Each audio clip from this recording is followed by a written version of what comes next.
Bismillahirrahmanirrahim. Assalamualaikum warahmatullahi wabarakatuh. Selamat siang Bapak Ibu, adik-adik mahasiswa Ilmu Hukum Unsia, generasi milenial bangsa. Salam sejahtera untuk kita semua. Semoga kita selalu dalam lindungan Allah SWT dan terus diberkahi nikmat dan juga karunia dari Allah SWT sehingga kita dapat menjalani kehidupan yang lebih baik lagi dari hari ke hari. Dan pastinya tak lupa kita berdoa semoga wabah COVID-19 ini cepat berakhir sehingga kita dapat melakukan aktivitas seperti sedia kala dan pertemuan seperti ini seharusnya bisa kita lakukan secara tatap muka. Sebelumnya kami minta kepada peserta untuk bisa mengecek koneksi audio dan juga video ya di perangkat yang digunakan, apakah sudah terkoneksi dengan baik. Nantinya apabila ada gangguan teknis bisa diinfokan kepada kami melalui kolom chat. Dan apabila nantinya ada koneksi terputus secara tiba-tiba bisa langsung masuk kembali melalui link yang sudah diinfokan sebelumnya. Namun di sini kami sangat berharap kepada seluruh peserta yang sudah hadir untuk tetap stay tune terus di sini sampai dengan acara ini selesai karena nanti di akhir acara juga kita akan ada sesi foto bersama dan juga nanti akan ada 2 merchandise yang akan kita berikan kepada peserta terbaik. Artinya apakah yang nanti yang paling aktif ataupun juga yang memang mengikuti dari awal sampai dengan akhir dan nanti akan ditentukan pemenangnya oleh narasumber kita hari ini. Dan di sini juga kami mengingatkan kepada peserta untuk tidak mengupload, mengunggah gambar, foto, video, atau animasi apapun yang tidak terkait dengan diskusi kita hari ini.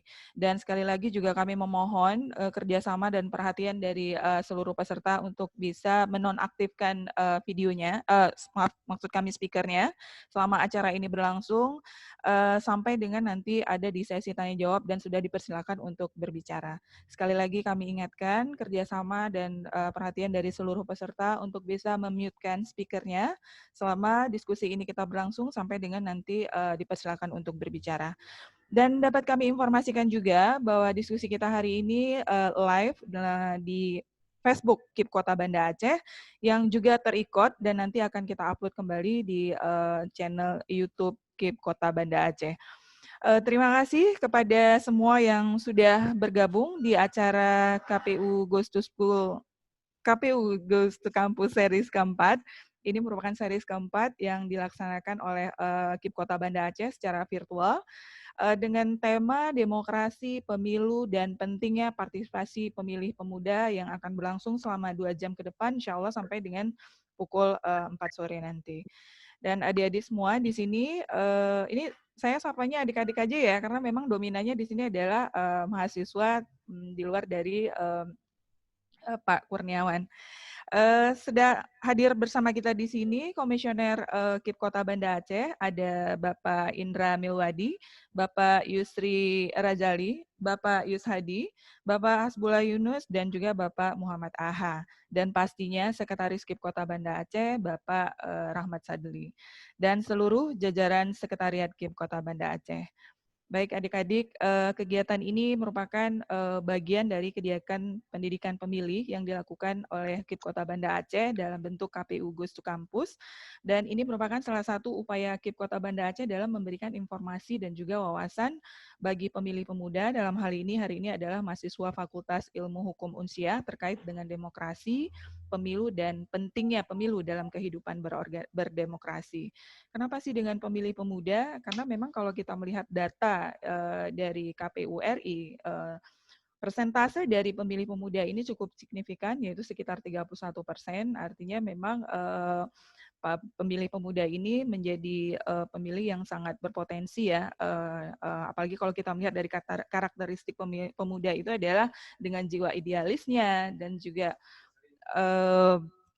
kritisnya untuk kebaikan bangsa, ini bisa dapat nantinya meneruskan informasi atau wawasan kepemiluan yang nantinya akan kita berikan di sini, akan kita diskusikan di sini untuk bisa diinformasikan kembali di lingkungannya. Dan kalau selama ini juga mungkin banyak informasi yang beredar yang tidak benar atau selama ini kita dengar dengan hoax, atau itu juga inilah kesempatan kalian untuk mencari kebenaran dari hoax yang sudah beredar selama ini. Dan pastinya sudah ada narasumber yang cukup berbobot hari ini ya, di sini ada 2 pemateri. Jadi hari ini kuliah umum ya, kuliah umum di siang yang mungkin agak sedikit mendung-mendung panas di luar, antara mendung tapi juga panas. Dan pastinya masih tetap semangat karena ini kuliah umum yang sedikit berbeda. Kalau biasanya mungkin adik-adik di kampus mendapatkan teori-teori tentang ilmu politik, di sini juga kita akan membaca secara praktisnya bagaimana pemilu dan juga proses demokrasi dan sistem pemilu. Baik, sudah ada 2 narasumber kita. Yang pertama ada Bapak Indra Milwadi Esos, beliau adalah Ketua KIP Kota Banda Aceh. Selain sebagai aktivis organisasi dan aktif di beberapa lembaga kemanusiaan internasional, Pak Indra juga telah menjabat sebagai Komisioner KIP Kota Banda Aceh dari periode 2013 sampai dengan 2018 kemarin, dan sekarang menduduki sebagai Ketua KIP Kota Banda Aceh. Nantinya beliau akan membawakan materi terkait dengan demokrasi, pemilu, dan pentingnya partisipasi pemilih pemula dan pemilih pemuda. Dan nanti juga di sesi kedua akan ada materi yang akan disampaikan oleh Bapak Kurniawan SHLLM. Beliau adalah dosen tetap hukum tata negara dari Fakultas Hukum Unsiah.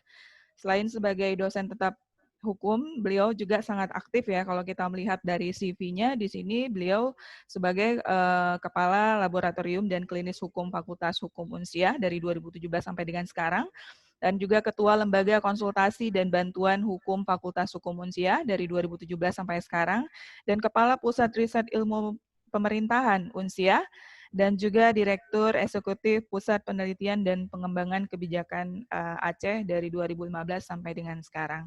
Dan juga beliau ikut terlibat aktif di dalam perumusan kebijakan publik sebagai tenaga ahli Kesbangpol Linmas Aceh, dan juga tenaga ahli di DPRK Banda Aceh nih dari tahun 2015 sampai dengan sekarang.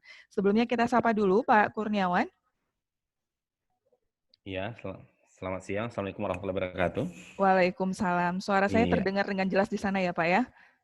Ya, terdengar. Alhamdulillah, insya Allah terdengar dengan jelas. Sepertinya Ya. familiar nih muka Pak Kurniawan. Sepertinya dulu ya aktif di Iya, LSM juga ya Pak ya? Iya, memang muka pasaran jadi dikenal. Sehat ya Pak ya? Alhamdulillah sehat Ibu Eva Iya. Maulida ya. Iya, Eva Maulidia Ya. Pak. Baik, terima kasih Pak sudah bergabung di kita. Dan juga Pak Indra. Assalamualaikum warahmatullahi wabarakatuh. Waalaikumsalam. Waalaikumsalam warahmatullahi wabarakatuh. Suara saya terdengar dengan jelas Pak ya di sana? Jelas, alhamdulillah jelas. Ya, baik. Terima kasih Pak. Baik adik-adik, di sini saya Eva Maulidia Putri selaku moderator hari ini akan memandu selama acara ini berjalan, dan sekali lagi kami menginformasikan untuk meng-mute-kan speakernya demi kelancaran dari kuliah umum kita hari ini. Baik, langsung saja untuk materi kita pertama, langsung kita serahkan kepada Pak Indra Milwadi. Kenapa sih Pak dengan pemilih pemula, kenapa penting sekali partisipasi pemilih pemula? Silakan Pak Indra. Terima kasih Ibu Eva. Assalamualaikum warahmatullahi wabarakatuh. Waalaikumsalam warahmatullahi wabarakatuh. Bismillahirrahmanirrahim. Raditu billahi robba wa bil islami dina wa bi Muhammadin nabi wa rasulah. Yang saya hormati Pak Kurniawan, ini sebelumnya kita kayaknya sudah pernah satu forum juga ya Pak Kurniawan ya, diundang adik-adik mahasiswa satu waktu. Iya. Dan kelihatannya beberapa kali bertemu juga. Ini kelihatannya Pak Kurniawan ini dosen juga yang disukai mahasiswa nih, dan juga beliau juga aktif. Seingat saya Pak Kurniawan juga pernah menjadi tim sel ya Pak ya untuk Panwas kalau nggak salah ya. Iya, Panwas Kota ya. Panwas Kota kemarin ya. Iya, Panwas Kota juga, dan provinsi. Juga di samping ahli hukum, pakar hukum, kemudian juga pernah juga atau terlibat dalam persoalan-persoalan kepemimpinan. Ini akan menarik sekali nanti apa yang disampaikan oleh Pak Kurniawan. Kemudian yang saya hormati juga teman-teman dari KIP Kota Banda Aceh, para anggota, sekretaris, dan para staf, kemudian moderatornya juga Ibu Eva Maulidia Putri.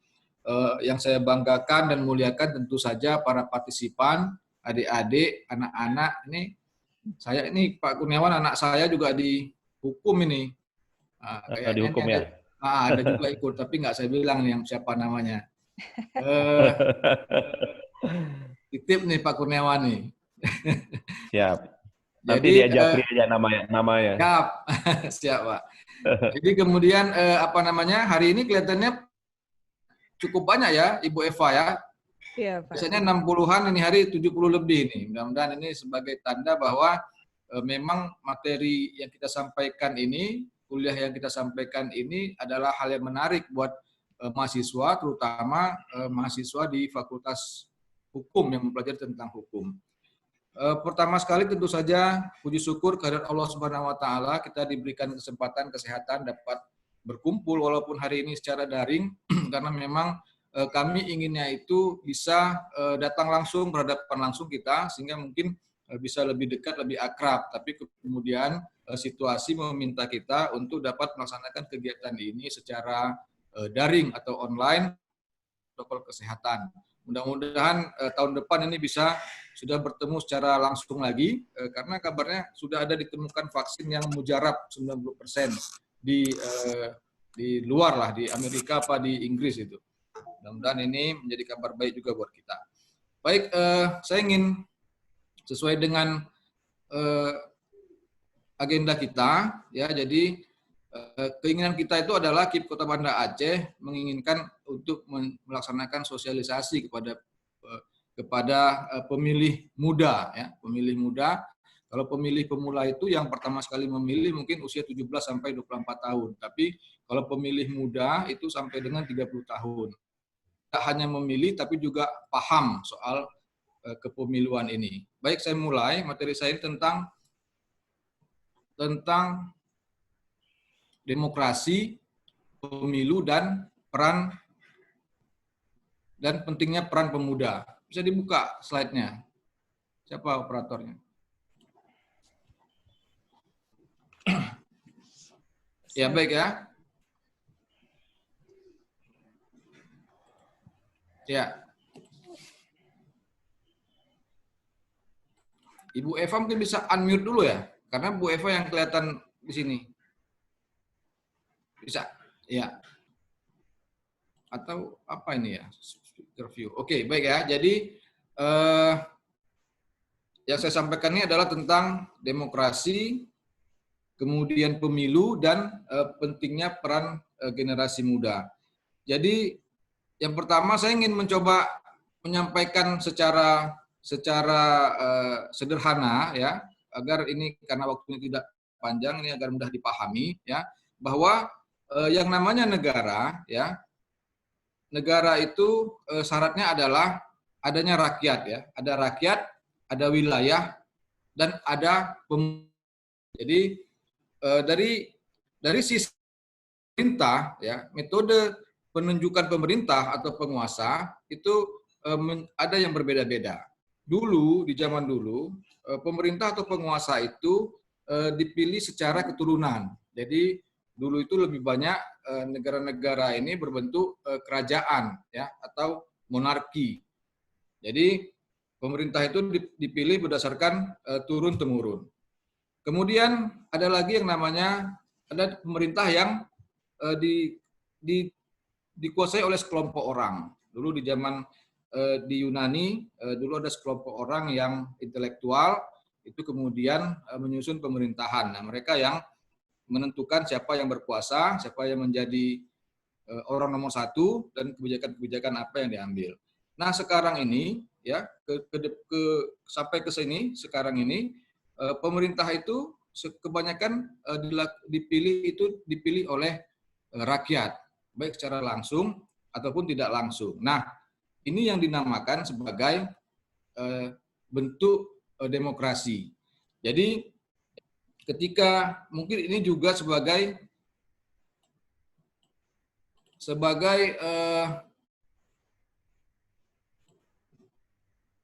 konsekuensi ya dari kemajuan teknologi dan kemudian kemajuan pembangunan, sehingga setiap orang itu bisa mendapatkan informasi yang sebanyak-banyaknya. Kalau dulu itu, kalau tidak seperti sekarang ini, banyaknya kemajuan dari sisi teknologi, terutama komunikasi dan informasi, dulu informasi ini mungkin hanya di tangan segelintir orang saja, tapi kemudian sekarang semua orang bisa mengakses dan mendapatkan informasi yang sama dengan orang lain. Jadi sekarang ini kebanyakan negara-negara sudah berbentuk demokrasi. Samuel Huntington menjelaskan dalam bukunya Third Wave of Communication, Third Wave of Democratization, bahwa sudah terjadi 3 gelombang demokratisasi di dunia. Ya, jadi dari mulai di abad 19, kemudian pada setelah Perang Dunia Kedua, itu gelombang yang kedua, sekarang sejak 1970-an sampai dengan saat ini adalah gelombang demokratisasi yang ketiga di dunia. Sehingga memang saat ini 90% negara-negara di dunia itu menganut paham demokrasi. Sekarang yang tidak menganut paham demokrasi. Nah, demokrasi ini, negara-negara demokrasi ini ditandai dengan pelaksanaan pemilihan pimpinan pemerintah, baik eksekutif maupun legislatif, itu yang dipilih oleh rakyat, baik secara langsung maupun tidak langsung. Indonesia sendiri pernah menerapkan kedua-duanya. Sebelum tahun 2004, pemilu 1999 ke bawah, itu presiden tidak dipilih langsung oleh rakyat, tapi rakyat memilih DPR, kemudian DPR beserta atau MPR, ya, karena ada fraksi utusan golongan dulu, itu kemudian memilih presiden. Ya, DPR dan fraksi utusan golongan menjadi MPR memilih presiden. Nah, ini demokrasi tidak langsung. Sejak 2004, pasca reformasi, kita ini menerapkan demokrasi langsung, artinya rakyat memilih langsung presidennya. Terpilih dari 2004 itu SBY, sampai dengan hari ini kita masih mempertahankan demokrasi langsung tersebut. Mungkin terkait dengan demokrasi atau pemilu, ya. Jadi mungkin kalau sekarang sekiranya kita yang di dalam Zoom meeting ini saja, ya, membentuk satu pemerintahan misalnya, kemudian memilih pemimpin, maka mungkin tidak ada opsi lain, atau saya yakin kita semua akan bersepakat akan memilih dengan cara memilih secara langsung atau melakukan pemilu. Jadi ini memang semacam ya arus yang utama dalam kehidupan bernegara. Sekarang ini demokrasi atau pemilu, hampir tidak ada negara-negara tidak melakukan pemilu. Negara-negara yang berbentuk kerajaan sekalipun sekarang sudah melakukan pemilu. Ya. Katakanlah Inggris punya ratu juga pemilu. Kemudian Belanda ada ratunya juga pemilu. Malaysia punya raja juga melaksanakan pemilu. Thailand punya raja juga pemilu. Jadi sekarang ini negara-negara yang masih berbentuk kerajaan sekalipun, ya, awalnya berbentuk kerajaan tapi kemudian sudah beralih kepada negara yang demokrasi. Jadi raja atau ratu itu hanyalah simbol-simbol, walaupun mungkin masih memiliki beberapa wewenang-wewenang khusus, tapi tidak seperti dulu lagi. Kemudian negara-negara otoriter juga sekarang sudah melaksanakan pemilu. Kuba sebagai contohnya, yang sangat otoriter di bawah Fidel Castro, semenjak dipimpin Raul Castro sudah melaksanakan pemilu. Kemudian Korea Utara, ya, kita bisa bayangkan Korea Utara, Kim Jong Un yang sangat otoriter, ya. Kalau lagi pidato katanya kalau tidur bisa ditembak. Tapi kemudian dia melaksanakan pemilu. Mungkin pemilunya agak berbeda dengan pemilu kita. Ya, kalau pemilu Korea Utara itu seperti pemilu kotak kosong di kita. Jadi yang dipilih hanya Kim Jong Un dan bukan Kim Jong Un. Jadi tidak ada calon alternatif. Jadi tapi pada prinsipnya adalah mereka punya keinginan atau ingin menegaskan bahwa mereka juga demokrasi. Mereka juga menerapkan negara demokrasi. Nah, atas dasar inilah maka pemilu ini penting sekali. Nah, jadi ini saya ingin sampaikan bahwa pemilu ini penting. Kemudian, nah, bagaimana pemilu itu sendiri? Nah, pemilu ini sendiri, ya, jadi pemilu ini macamnya banyak macamnya. Jadi kalau kita lihat sendiri, ya, itu diketahui dengan sistem pemilu. Jadi ada sistem pemilu. Pemilu, kalau kita lihat pemilu Amerika misalnya, ya, kemarin, itu bahwa pemilu Amerika itu berbeda dengan pemilu kita. untuk memilih presiden. Kalau presiden kita dipilih berdasarkan suara terbanyak. Jadi begitu pemilihnya lebih banyak, satu suara saja, itu maka akan terpilihlah yang lebih banyak tersebut. Tapi berbeda di Amerika, karena mereka menerapkan prinsip electoral college. Jadi setiap negara bagian itu punya nilai. Nah, jadi tidak pasti bahwa yang mendapatkan suara terbanyak terpilih menjadi presiden. Terjadi pada saat pemilihan Hillary Clinton dengan dengan Trump kemarin misalnya, pada waktu pemilu 2016. Jadi suara Hillary Clinton secara kuantitas lebih banyak, tapi Trump yang terpilih karena jumlah electoral college-nya lebih banyak. Nah, ini sebagai perbandingan bahwa ada banyak variasi sistem pemilu. Nah, ini yang kami ingin sampaikan, pentingnya untuk memahami sistem pemilu, karena perubahan sistem pemilu itu akan berubah dampaknya. Misalnya saja, sebagai contoh, agar dapat dipahami mungkin pada hari ini, kendala yang dihadapi kita di Indonesia adalah banyaknya partai politik misalnya. Banyaknya partai politik mengakibatkan banyaknya tidak bisa dihindari, walaupun Presiden Jokowi sejak awal mengatakan tidak ingin bagi-bagi jabatan, tapi kemudian terjebak juga pada konstelasi politik sehingga harus bagi-bagi jabatan.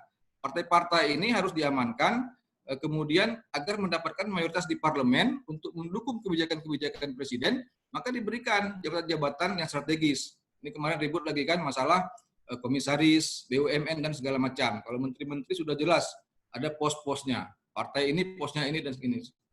Maka sebenarnya dengan rekayasa sistem pemilu, ya itu penyederhanaan partai bisa terjadi secara alamiah. Tidak perlu dipaksakan. Kalau di zaman Orde Baru, dipaksakan dengan peraturan presiden harus dilaksanakan fusi partai-partai, sehingga partai hanya ada 3.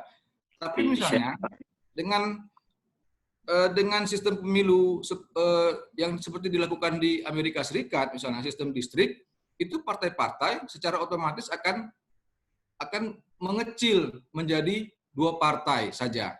Nah, di Amerika misalnya kita hanya kenal Partai Republik dan Partai Demokrat. Padahal di sana sebenarnya ada banyak partai-partai yang lain. Nah, ini rekayasa sistem pemilu ya yang bisa kita lakukan untuk melakukan perbaikan, sebenarnya bisa melakukan perbaikan bangsa. Contoh lagi misalnya adalah bahwa sistem proporsional daftar terbuka. Nah, kita mengeluh dengan banyaknya money politik, tapi memang pada dasarnya penerapan proporsional daftar terbuka di mana calon yang mendapatkan suara terbanyak terpilih menjadi anggota legislatif, itu memang efeknya adalah terjadinya banyak money politik. Maka kalau kita mau money politiknya rendah, ya jangan pakai sistem itu gitu. Nah, itu kan sederhana. Atau lagi misalnya bahwa kita selalu bermasalah dengan tingkat partisipasi politik, tingkat partisipasi pemilih. Nah, ada juga seperti Australia misalnya, ya, mereka menerapkan bahwa pemilih itu memilih bukan hak, tapi kewajiban. Jadi warga negara yang sudah mempunyai hak pilih, kemudian tidak memberikan hak pilihnya di TPS, tanpa alasan yang dapat dipertanggungjawabkan, itu bisa digugat ke pengadilan dan didenda sampai dengan $200 Australia. Nah, ini beberapa contoh-contoh sebenarnya yang bisa menjadi mungkin mengantarkan pandangan kita bahwa sistem pemilu ini tidak baku seperti yang kita ketahui dan kita laksanakan pada hari ini. Nah, tapi kemudian sistem pemilu ini nanti akan diterangkan oleh Pak Kurniawan, mungkin sebenarnya adalah bisa kita modifikasi, bisa kita rekayasa dalam konotasi yang positif untuk mendapatkan hasil yang lebih baik untuk negara dan bangsa. Jadi ini yang harus yang ingin kami sampaikan, ingin kami kami pancing untuk adik-adik mahasiswa ini, terutama adik-adik yang dari Fakultas Hukum. Kemudian coba buka slide-nya, lanjut. Apa itu? Slide-nya. Terus apa lagi? Ya, ini nanti slide-nya bisa di-share aja ya. Ibu Lela, operatornya, nanti slide-nya bisa di-share saja, bisa dilihat oleh teman-teman ini ya, adik-adik mahasiswa. Baik, kemudian pentingnya peran pemuda. Ya, jadi kenapa penting peran pemuda? Yang pertama bagaimana peran pemuda? Peran pemuda ini yang paling rendah itu adalah memberikan hak pilih. Ya, jadi kalau tidak memberikan hak pilih, ini berarti apatis sama sekali. Jadi yang paling rendah itu adalah memberikan hak pilih.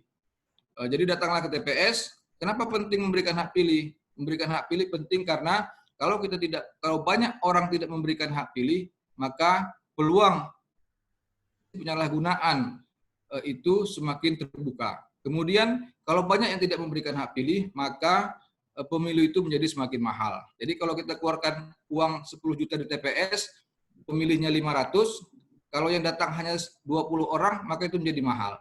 Tapi kalau yang datangnya 400, itu menjadi lebih murah dari sisi rasionya. Kemudian peran pemuda lagi yang penting adalah apa? Menyampaikan informasi yang benar terkait dengan bagaimana cara terdaftar. Tadi kita putarkan video bagaimana cara untuk mengecek dan memastikan terdaftar atau memperbaiki data pemilih. Bisa dilakukan tidak dalam tahapan. Kemudian juga menyampaikan informasi-informasi yang benar terkait dengan mungkin informasi-informasi yang keliru atau misleading atau hoax. Ya, misalnya kemarin dibilang bahwa banyak KPPS yang meninggal 600 karena diracun. Itu pasti bohong. Nggak mungkin KPPS diracun saja. Kemudian misalnya penetapan presiden itu, penetapan hasil pemilu kok tengah malam, jam 2 malam.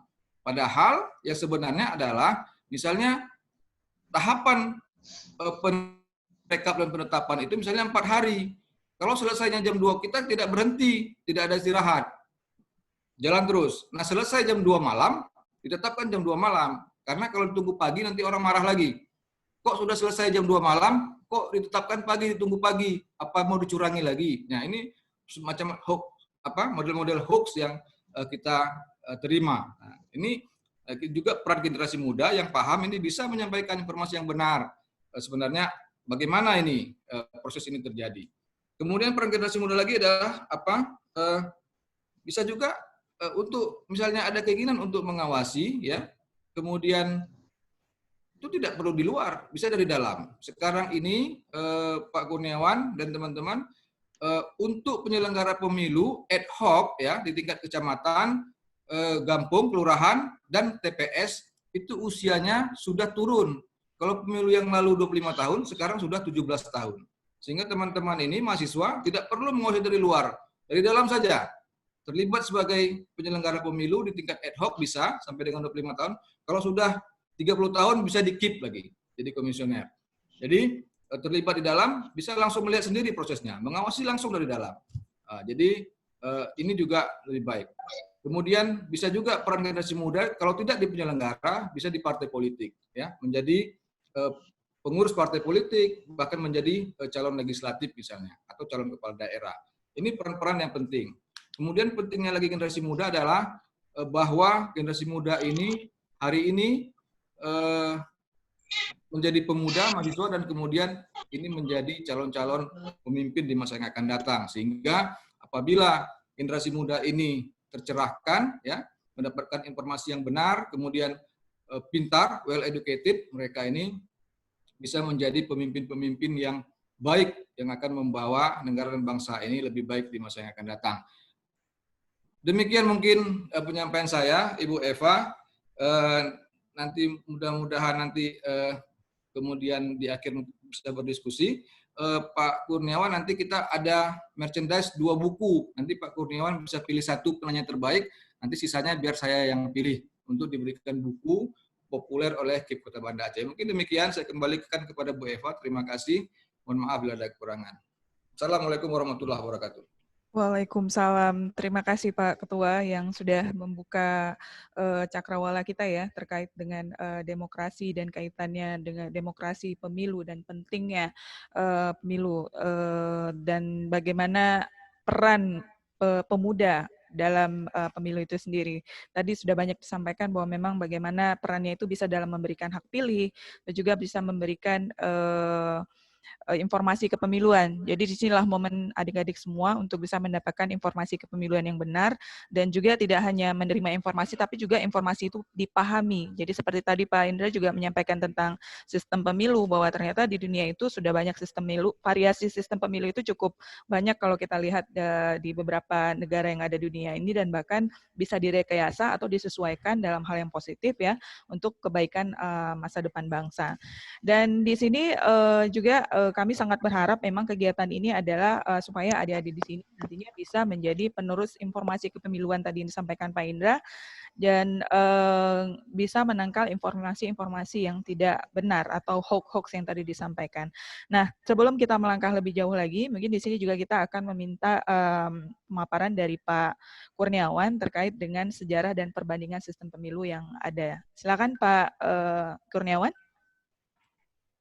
Ya baik, Eva Maulidia. Assalamualaikum warahmatullahi wabarakatuh. Waalaikumsalam. Bismillahirrahmanirrahim. Alhamdulillahirrahmanirrahim. Terima kasih atas undangan yang sudah diberikan kepada saya, diberikan kesempatan untuk berbagi kelezatan ilmu pengetahuan ya kepada para mahasiswa. Yang saya hormati Abangda Indra Milwadi, kemudian beserta dengan komisioner KIP Kota Banda Aceh lainnya. Sampaikan salam saya untuk semua rekan-rekan pengurus komisioner KIP Kota. Kemudian panitia, moderator Ibu Eva Maulidia, kemudian adik-adik mahasiswa, anak-anak kita, harapan kita di masa mendatang. Selamat siang semua ya. Izin petugas operator bisa di-share screen materi yang sudah saya siapkan. Saya ada sedikit memberikan oleh-oleh ya, kelezatan pengetahuan. Jadi ada hidangan pengetahuan yang tentunya ya kurang-kurang lebih lah. Kalau kurang mohon dimaafkan, kalau lebih ya segala sesuatu yang lebih itu adalah dari Allah. Oke, saya diberikan kesempatan oleh panitia penyelenggara KIP Kota Banda Aceh Gusto Kampus dengan tema yang diberikan adalah berkenaan dengan sejarah dan perbandingan sistem pemilihan umum. Izin lanjut. Ini kita acaranya sampai jam berapa ya, Bu Eva Maulidia? Sampai dengan tanya jawab. Berapa lama saya presentasi? Sampai jam 4 ya, oke. Berarti mungkin saya tidak semua materi saya sampaikan ya, selebihnya nanti adik-adik silakan meminta slide presentasi saya ke panitia ya, setidaknya itu hidangan pengetahuan yang bisa kita juga saling berbagi dan saudara semua bisa berbagi ke yang lain sehingga bisa ada sisi manfaat yang bisa didatangkan bagi orang lain dengan forum pengetahuan yang sudah diselenggarakan oleh KIP Kota Banda Aceh Gusto Kampus ini. Oke, tadi sudah dijelaskan oleh Bapak Indra Milwadi dari Komisioner KIP Kota Banda Aceh bahwa negara yang berbentuk kerajaan sekalipun itu sudah berubah menjadi negara monarki konstitusional. Jadi dia tidak sepenuhnya monarki tradisional di mana raja di samping sebagai kepala negara juga secara bersamaan sebagai kepala pemerintahan. Jadi sekarang hampir nggak ada lagi, bisa kita lihat, bisa disebutkan nggak ada lagi negara yang tanpa Perdana Menteri. Raja hanya memegang kekuasaan simbol, kekuasaan sebagai kepala negara, kepala pemerintahannya itu dijalankan oleh Perdana Menteri. Nah, Perdana Menteri inilah yang diperebutkan oleh rakyat. Tapi posisi raja nggak bisa digantikan, sehingga ada azas yang disebut dengan the king can do no wrong. Jadi raja itu tidak bisa dipersalahkan. Kenapa? Karena kekuasaan pemerintahan tidak diberikan kepadanya. Lantas siapa yang bisa dimintai pertanggungjawaban adalah Perdana Menteri, karena dia menjalankan kekuasaan pemerintahan. Nah, jadi negara monarki sudah berubah menjadi negara monarki konstitusional. Jadi tidak ada monarki tradisional lagi ya, monarki absolut. Nah, demokrasi bentuk negara itu macam-macam. Ada bentuk negara monarki dan ada bentuk negara republik. Ya, baik monarki dan maupun republik sama-sama sudah mengarah ke demokrasi. Demokrasi adalah dipahami sebagai suatu pemerintahan dari, oleh, dan untuk rakyat. Tadi Pak Indra sudah menjelaskan bahwa pemerintahan dari, oleh, dan untuk rakyat itu dimanifestasikan dalam sebuah penyelenggaraan pesta yang disebut dengan pemilihan umum. Di dalam pemilihan umum inilah rakyat ya diberikan hak suara, hak dia untuk menentukan pilihan politik dalam memilih para pemimpinnya, dalam memilih presiden, maupun dalam hal memilih perlembagaan parlemen atau wakil mereka yang akan duduk di DPR, baik DPR RI, DPRD provinsi, kabupaten kota, termasuk juga DPD RI. Next. Ya, silakan lanjut.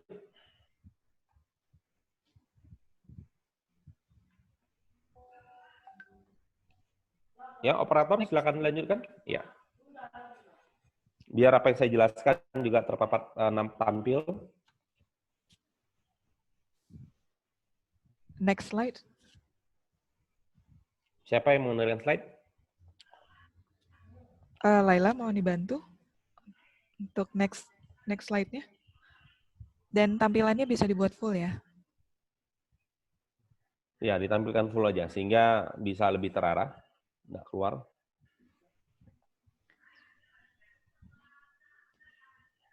Laila, gimana untuk next slide-nya?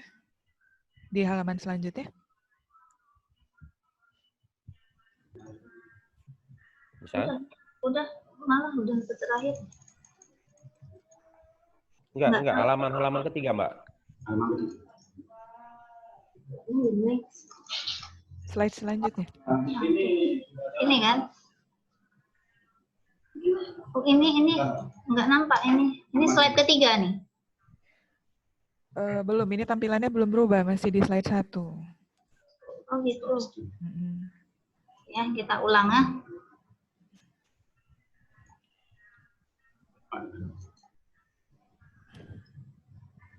Udah, belum. Ini yang keberapa? Ini ketiga, Pak. Ketiga, oke. Pengertian pemilu ya. Saya coba mengawali dengan definisi pengertian pemilu.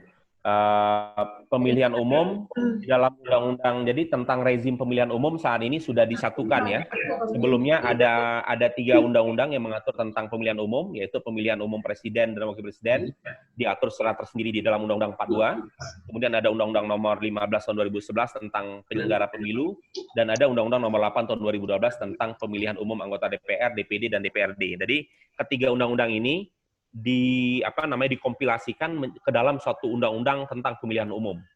Jadi undang-undang tentang penyelenggara, tentang pemilihan umum anggota DPR, DPD, dan DPRD, termasuk tentang pemilu presiden, itu disatukan dalam satu rezim hukum yang diatur di dalam Undang-Undang nomor 7 tahun 2017 tentang pemilihan umum. Jadi Undang-Undang 7 2017 ini itu adalah rezim dasar hukum tentang rezim penyelenggaraan pemilihan umum.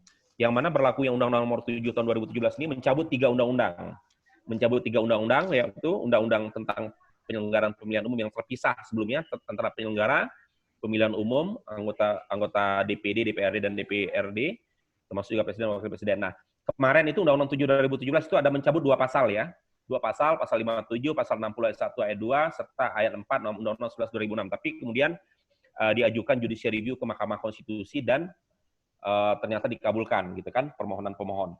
Dan artinya pasal ini menjadi tidak eksis lagi gitu. Pasal 57, 60 itu menjadi aktif kembali.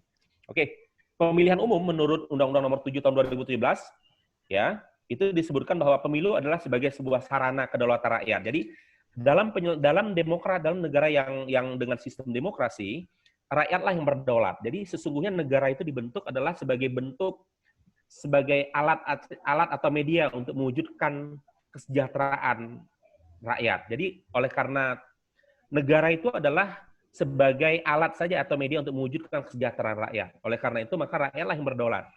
Maka kemudian karenanya pemilu adalah sebagai sarana kedaulatan rakyat untuk memilih anggota DPR, DPD, DPRD provinsi, kabupaten kota, presiden dan wakil presiden ya. Dan yang dilakukan secara langsung, umum, bebas, rahasia, jurdil dalam negara kesatuan Republik Indonesia. Jadi ini adalah definisi pemilu. Jadi kurang lebih pemilihan umum adalah sarana demokrasi rakyat untuk memilih pemimpinnya. Itulah bahasa di luar daripada undang-undang. Siapa pemimpinnya? Pemimpin yang duduk di eksekutif maupun yang duduk di legislatif, baik di tingkat pusat maupun di tingkat daerah. Itu dia. Next. Nah, pemilu pilihan umum. Nah, keberadaan pemilu, jadi pemilihan umum merupakan sebuah pelaksanaan kedaulatan rakyat yang hakikatnya adalah di mana rakyat akan menentukan siapa pilihan-pilihan dari para pemimpin mereka yang akan yang akan membawa penyelenggaraan pemerintahan tempat di mana mereka meletakkan kedaulatan. Jadi, oleh karena itu, pemilihan umum, maka siapapun yang terpilih sesungguhnya dia adalah pemimpin kita, meskipun yang terpilih itu adalah belum tentu pilihan kita. Jadi paradigma yang harus dibangun seperti itu. Jadi bukan berarti pemilihan umum adalah setiap kita one man one vote, punya hak untuk memilih, menentukan siapa pilihan penyelenggara pemerintahan negara. Ya, baik di eksekutif maupun legislatif, baik di tingkat pusat maupun tingkat daerah. Namun siapapun yang terpilih, meskipun itu adalah bukan pilihan kita, yang terpilih itu adalah pemimpin kita. Ya kan? Tinggal saja kalau ya itu dia paradigmanya. Cara berpikirnya. Lanjut. Nah, sistem pemilihan umum. Apa itu dimaksud dengan sistem pemilihan umum? Saya membatasi diri pada sistem pemilihan umum karena materi yang diberikan itu. Sistem pemilihan umum ada sebuah cara atau metode, ya. Metode dan aturan-aturan dalam penghitungan suara untuk menentukan hasil pemilihan umum. Jadi, secara umum electoral system pemilihan umum ini ada 3 ya. Ada beberapa model atau jenis yang dipraktekkan di berbagai negara, di berbagai belahan negara yang ada di dunia terkait dengan sistem pemilihan umum. Sistem terkait dengan metode ataupun prosedur atau tata cara perhitungan untuk menentukan hasil pemilihan umum. Next. Ya, ini ada 3 cara, ada 3 sistem pemilihan umum yang dikenal dan dipraktekkan di berbagai belahan dunia. Pertama adalah sistem distrik atau plurality and majority system atau single member constituency. Ya, sistem distrik. Yang kedua adalah sistem proporsional atau proportional system.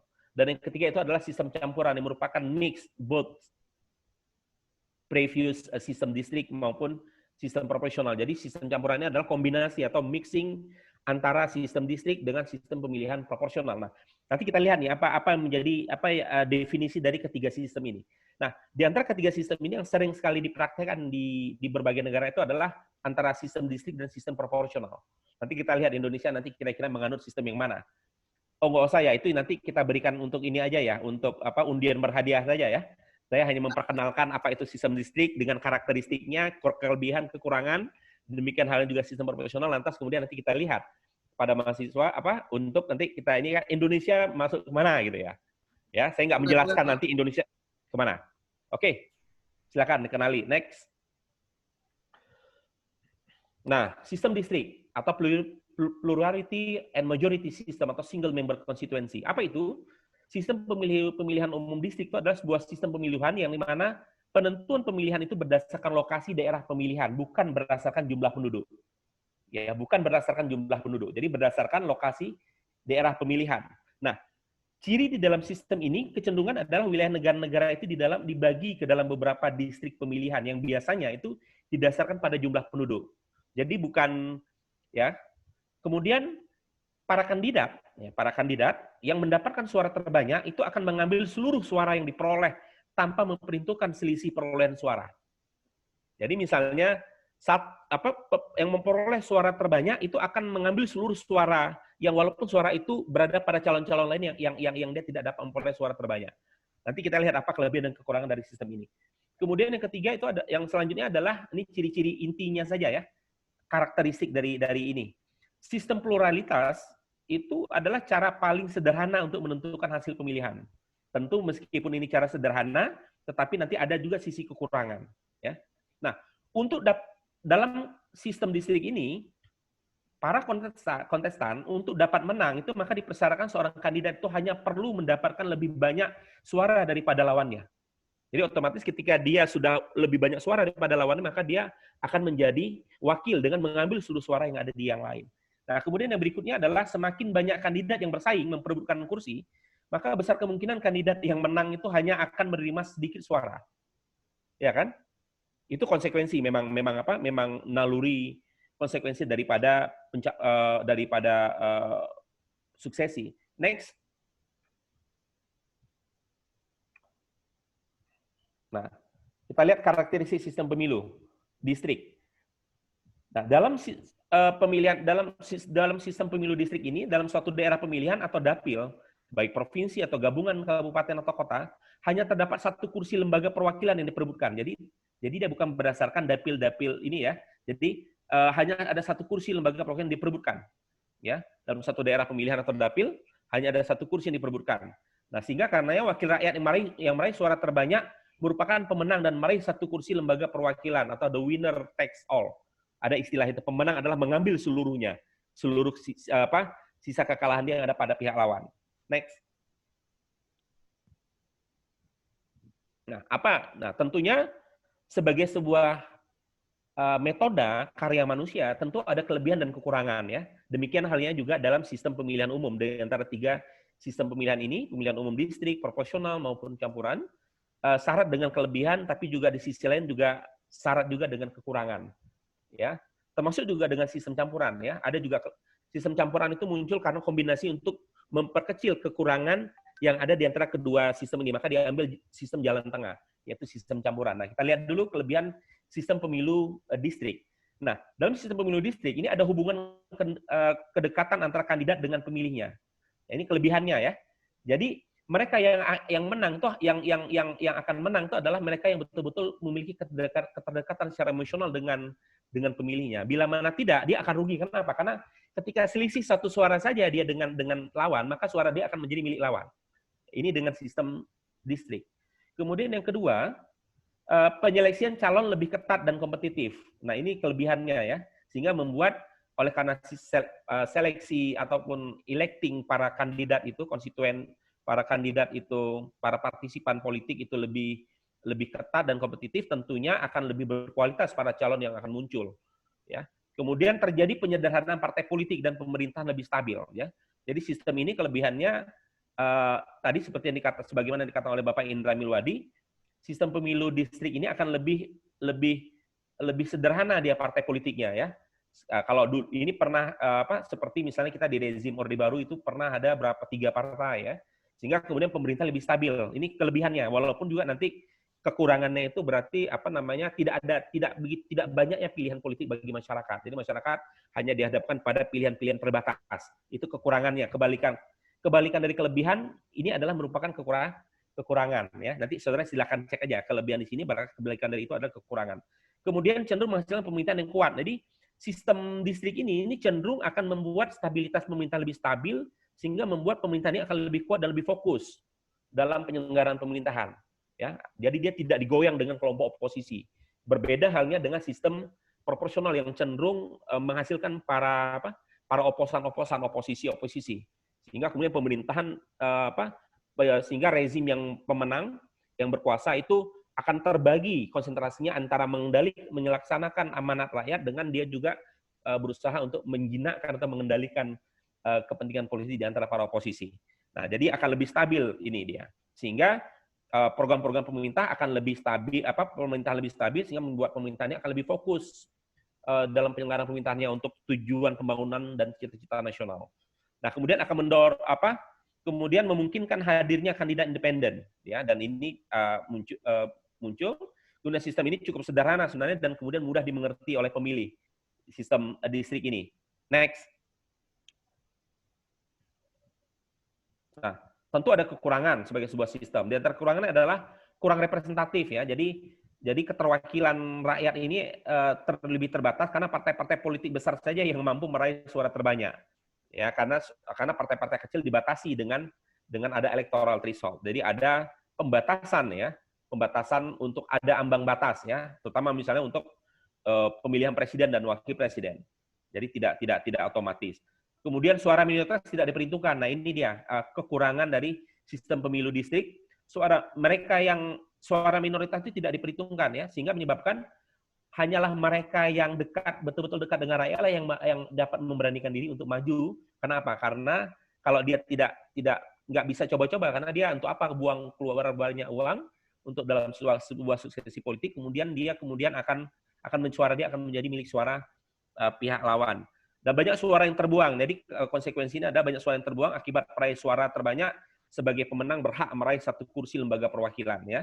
Kemudian wakil rakyat yang terpilih cenderung memperhatikan warga di distriknya dibandingkan dengan distrik lain. Jadi karena dia nih sistem pemilihan distrik ini, dia orientasi dia itu dia adalah representatif distrik dari wilayah pilihannya, sehingga kemudian wakil rakyat keberpihakan wakil rakyat ini cenderung kekurangan dari sistem ini hanya memperhatikan konstituen dia yang ada di wilayah distrik lainnya atau di daerah pemilihannya dibandingkan dengan distrik lainnya yang bukan daerah terpilihnya dia, gitu.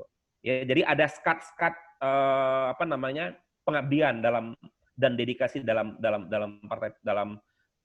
penyelenggaraan pemerintahan. Kemudian sistem ini juga kekurangan itu adalah akan menghalangi perkembangan multipartai yang plural. Jadi sistem distrik ini di satu sisi ada kelebihan, tapi kekurangannya ini akan meminimalisir atau membatasi perkembangan multipartai.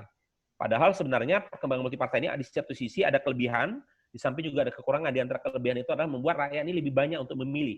Sehingga karenanya kan seperti sebuah produk pasar ya, semakin banyak pilihan tentu akan bersaing, akan berkompetisi, para industri tentunya atau para produsen akan bersaing dari sisi kualitas. Karena apa? Karena pilihannya banyak. Siapa yang nggak bisa menampilkan calon-calon caleg-caleg maupun utusan di eksekutif mereka yang bonafit, tentunya mereka akan ditinggalkan. Nah, dengan menggunakan sistem pemilu distrik ini menyebabkan menghalangi atau akan meminimalisir kemungkinan perkembangan partai politik, sehingga membuat partai politik itu kecil, sehingga kemudian kompetisi di antara partai-partai itu tidak kemudian saling berkompetisi. Nah, dalam konteks Indonesia hari ini multipartai, tetapi kita belum melihat di antara multipartai itu kemudian saling menawarkan bobot kualitas. Tapi yang terjadi adalah justru malah lebih banyak mencari mereka para politisi yang populer daripada politisi yang ideologis.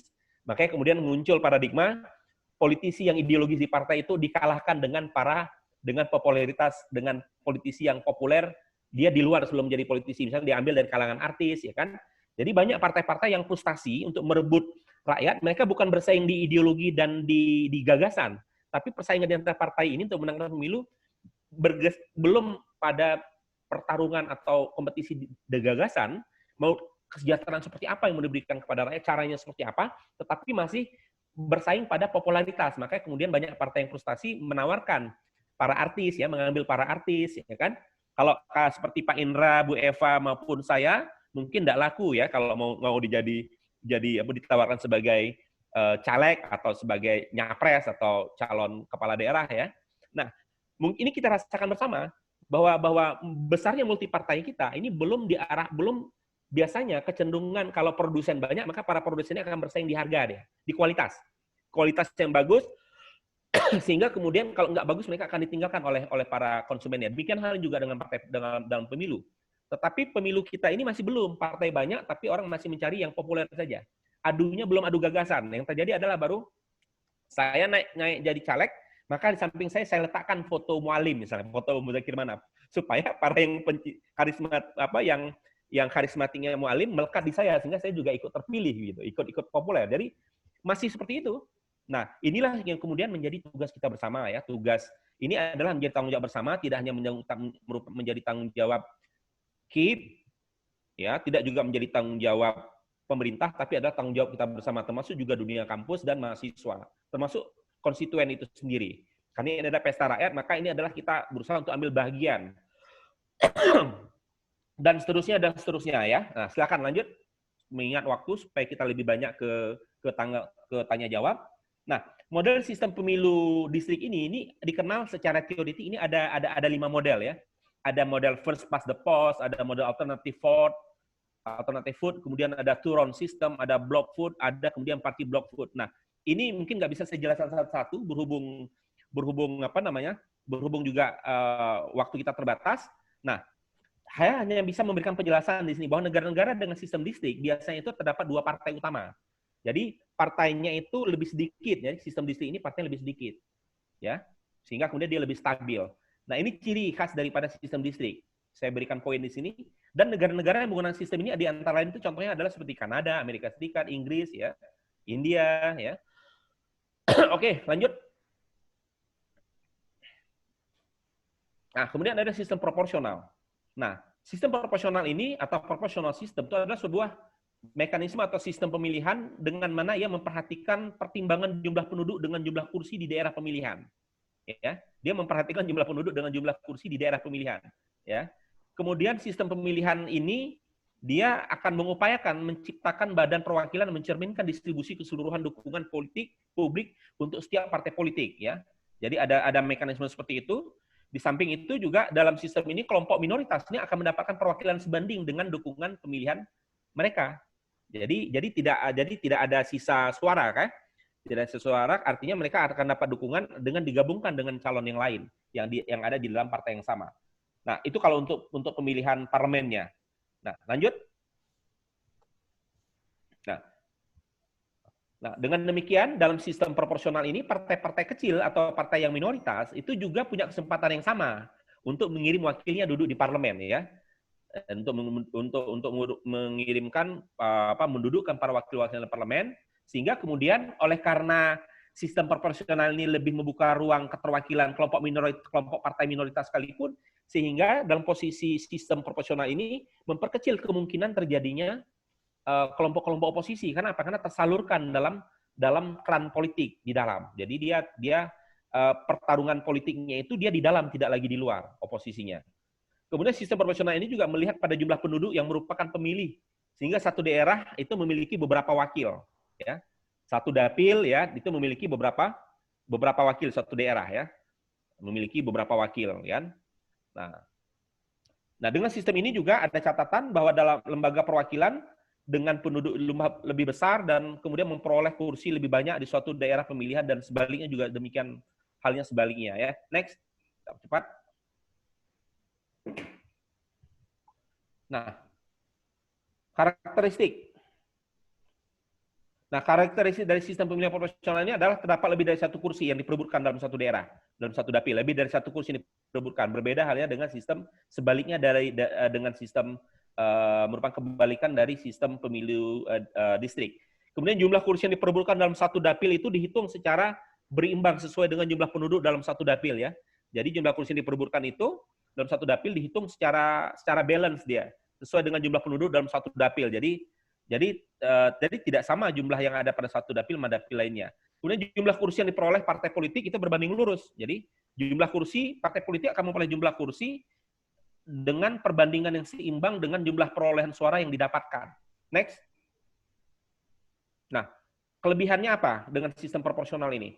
Proporsional ini akan menghindari suara pemilih terbuang secara sia-sia. Nah, berbeda halnya dengan sistem pemilu distrik ya, di mana yang pemenang maka dia akan mengambil semua suara untuk yang memperoleh suara terbanyak.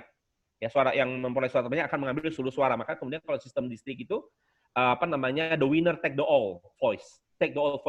Jadi dia mengambil seluruh sisa kekalahan dia yang didapat oleh pihak lawan. Jadi kalau di dalam sistem proporsional ini menjadi kelebihan di sini, kekurangan yang ada di dalam sistem distrik menjadi kelebihan di dalam sistem proporsional ini. Jadi tidak ada suara yang tersisa dan ada keterwakilan dari partai-partai yang minoritas tadi.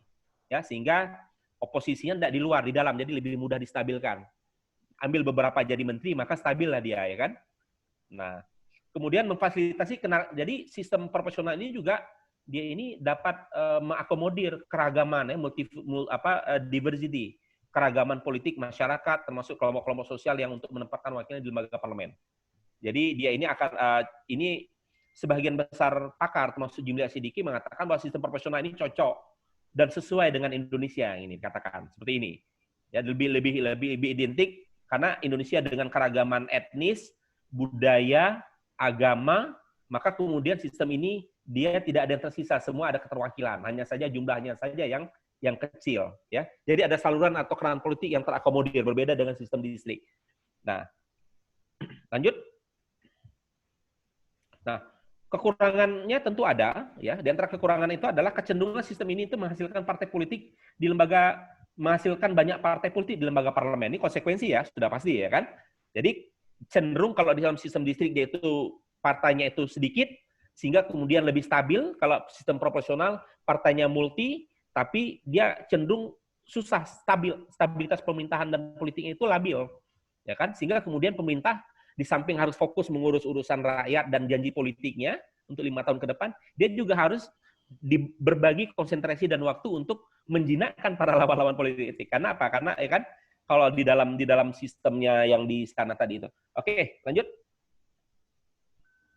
Model sistem pemilu, jadi sistem pemilu proporsional ini itu dibagi lagi ke dalam 3 jenis lagi. Itu pertama ada sistem proporsional tertutup, ada sistem proporsional terbuka dan ada sistem proporsional kombinasi di antara keduanya, atau yang ketiganya adalah sistem proporsional campuran, dikenal dengan sistem proporsional campuran, atau juga dikenal dengan sistem proporsional merupakan jalan tengah antara tertutup dan terbuka, yang memperkecil gap kekurangan yang ada di tertutup dan yang ada di terbuka. Jadi dia perkecil.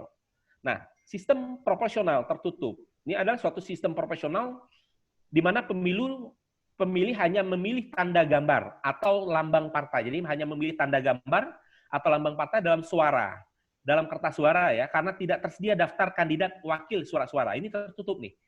Kita pernah menerapkan ini ya, Pak Indra ya, pernah. Artinya tidak ada calon yang muncul dalam, jadi kita hanya memilih gambar atau lambang partai. Siapa ya? Di 2009 ke bawah begitu, Pak? Ya, 2000 ya, kita menerapkan itu 2009 ke bawah. Terutama pada saat rezim Orde Baru kan memang nggak pernah ya. Ya kan? 2009 ke bawah. Nah, itu adalah yang pernah kita terapkan, itu adalah proporsional tertutup. Ya.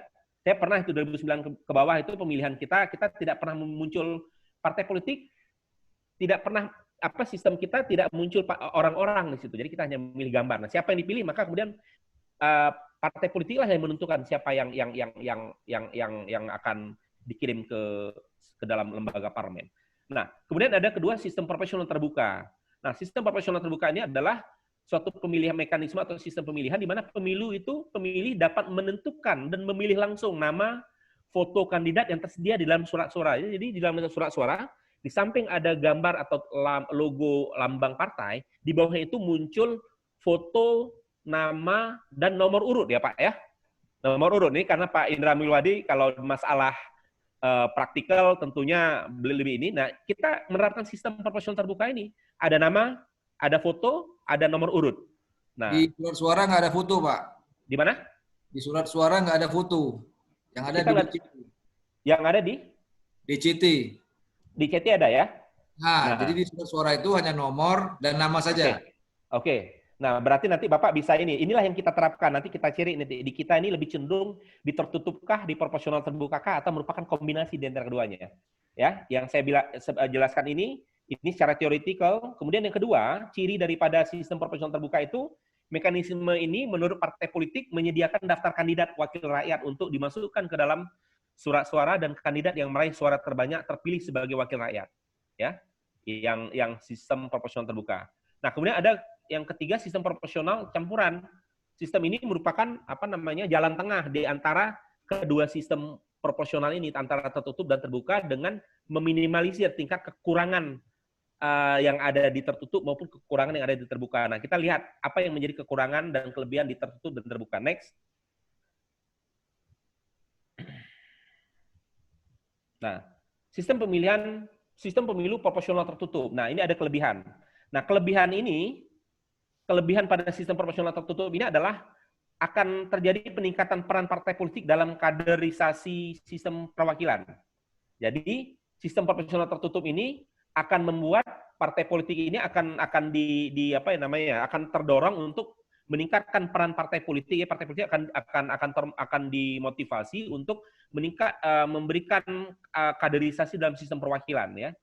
Sehingga kemudian juga mendorong institusionalisasi partai politik. Jadi partai politik lebih di dalam sistem tertutup ini kelebihannya lebih diberikan tanggung jawab meskipun rakyat tidak bisa melihat nama, meskipun rakyat hanya memilih logo atau tanda lambang partai, tapi dia kemudian tidak bisa punya tanggung jawab moral untuk menaikkan para calonnya. Walaupun ada kemungkinan bagi rakyat juga dikhianati karena memilih kucing dalam karung, tidak ada pilihan siapa foto namanya tidak hadir di situ. Lanjut, kekurangannya juga tentu ada ya. Di antara kekurangannya adalah pengkondisian mekanisme pencalon kandidat wakil rakyat yang tertutup ya. Jadi kekurangannya ini tertutup sehingga rakyat tidak bisa langsung melihat langsung siapa kandidatnya, sehingga kebijakan untuk menentukan siapa wakilnya itu lebih berada pada partai politik, pada pengurus partai politik. Kemudian yang kedua, kekurangan adalah menguatnya oligarki di internal partai. Jadi kekurangan dominan dari sistem proporsional tertutup ini adalah memungkinkan mereka memungkinkan semakin menguatnya oligarki ya. Orang-orang yang kuat saja yang kemudian bisa naik jadi partai politik, meskipun kemudian mereka yang punya karisma, kalau dia tidak punya pengaruh ke dalam yang kuat, maka dia belum tentu dapat menjadi utusan daripada partai politik. Yang ketiga, selain menguatkan oligarki dalam internal partai politik, terbukanya ruang politik uang ya. Jadi di sini juga terbuka ruang terjadi money politik internal di antara partai untuk membeli, untuk diusulkan oleh partai politiknya dengan sistem ini, dengan sistem tertutup. Karena rakyat tidak tahu. Kenapa? Karena yang seharusnya rakyat menentukan siapa wakil yang akan duduk di parlemen, ya siapa wakil yang akan duduk di parlemen provinsi, kabupaten, kota termasuk DPD dan DPR RI, itu diberikan ke partai politik. Next. Ya. Nah, sistem proporsional terbuka, ada kelebihan tentu ada kekurangan. Nah, di antara kekurangannya adalah di antara kelebihan itu terbangun kedekatan antara pemilih dengan kandidat. Jadi, pemilih dengan kandidat ini, sistem pemilihan proporsional terbuka ini tentu akan mendorong para kandidat harus dekat dengan pemilih. Karena tanpa kedekatannya, maka dia tidak akan dipilih. Kenapa? Karena nama dan fotonya langsung muncul di situ. Ya, jadi ini akan mendorong secara emosional, akan mendorong motivasi para kandidat untuk membangun kedekatan secara emosional dengan rakyatnya, dengan konstituennya, terutama di dapilnya. Kemudian yang kedua, kelebihannya adalah pemilih bisa memberikan suara secara langsung kepada kandidat yang disukai sesuai profesinya. Jadi karena terlihat nama dan foto. Kemudian memperkuat partisipasi dan kontrol publik. Jadi dengan sistem ini juga akan memperkuat keikutsertaan atau partisipasi konstituen serta kontrol publik terhadap para wakilnya, ya kan?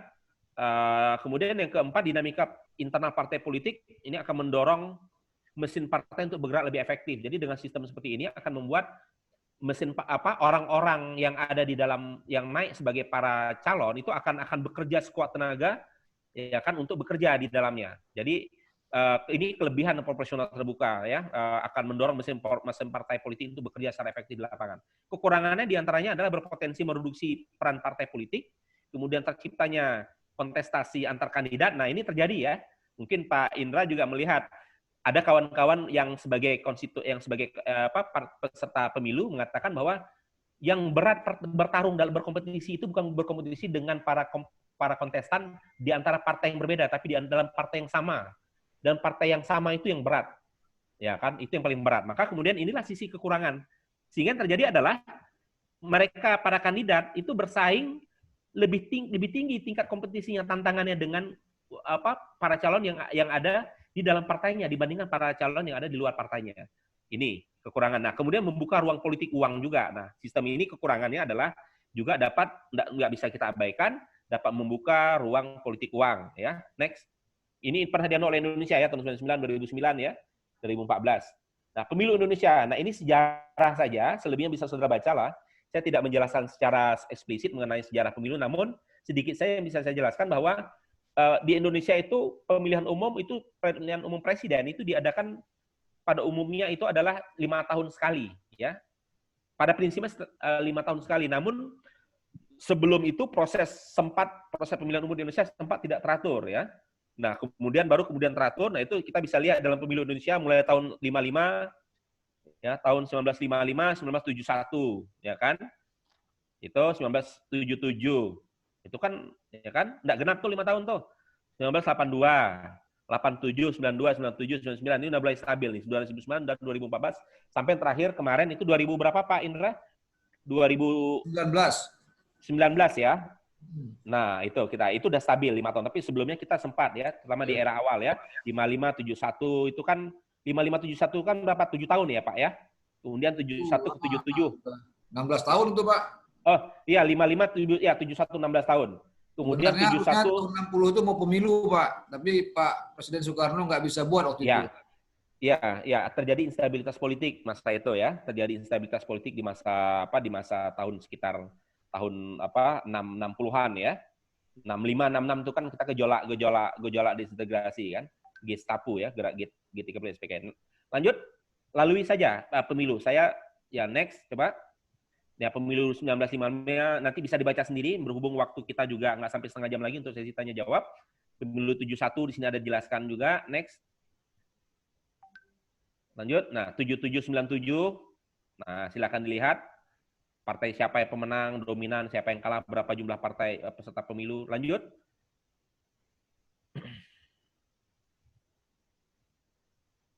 Next, 2004. Next, 2009. Next. Ya, lanjut. Nah, 2019 belum saya buat. Tuh. Kok terima kasih. Ya, udah ya? Oh, udah habis ya? Oke. Ya, 2019 itu belum saya buat ya. 2014 terakhir, 2019. Ini slide presentasinya baru disiapkan terburu-buru, Pak. Baru tadi pagi saya siapkan. Jadi belum sempat habis saya coba men-tracking. Jadi demikian saja dulu paparan saya mengenai sejarah dan perbandingan sistem pemilihan umum yang ada di dunia, ya termasuk juga di Indonesia. So adik-adik juga semua bisa melihat dari plus minus penjelasan di antara sistem proporsional, sistem distrik, sistem proporsional, baik proporsional tertutup, terbuka maupun mix di antara keduanya. Demikian saya kembalikan kepada moderator Bu Eva Maulidia. Assalamualaikum warahmatullahi wabarakatuh. Waalaikumsalam. Terima kasih Pak Kurniawan. Wow, cukup panjang ini ya, cukup detail. Karena memang kalau kita berbicara tentang sistem pemilu itu waktunya nggak bisa sebentar ya Pak ya.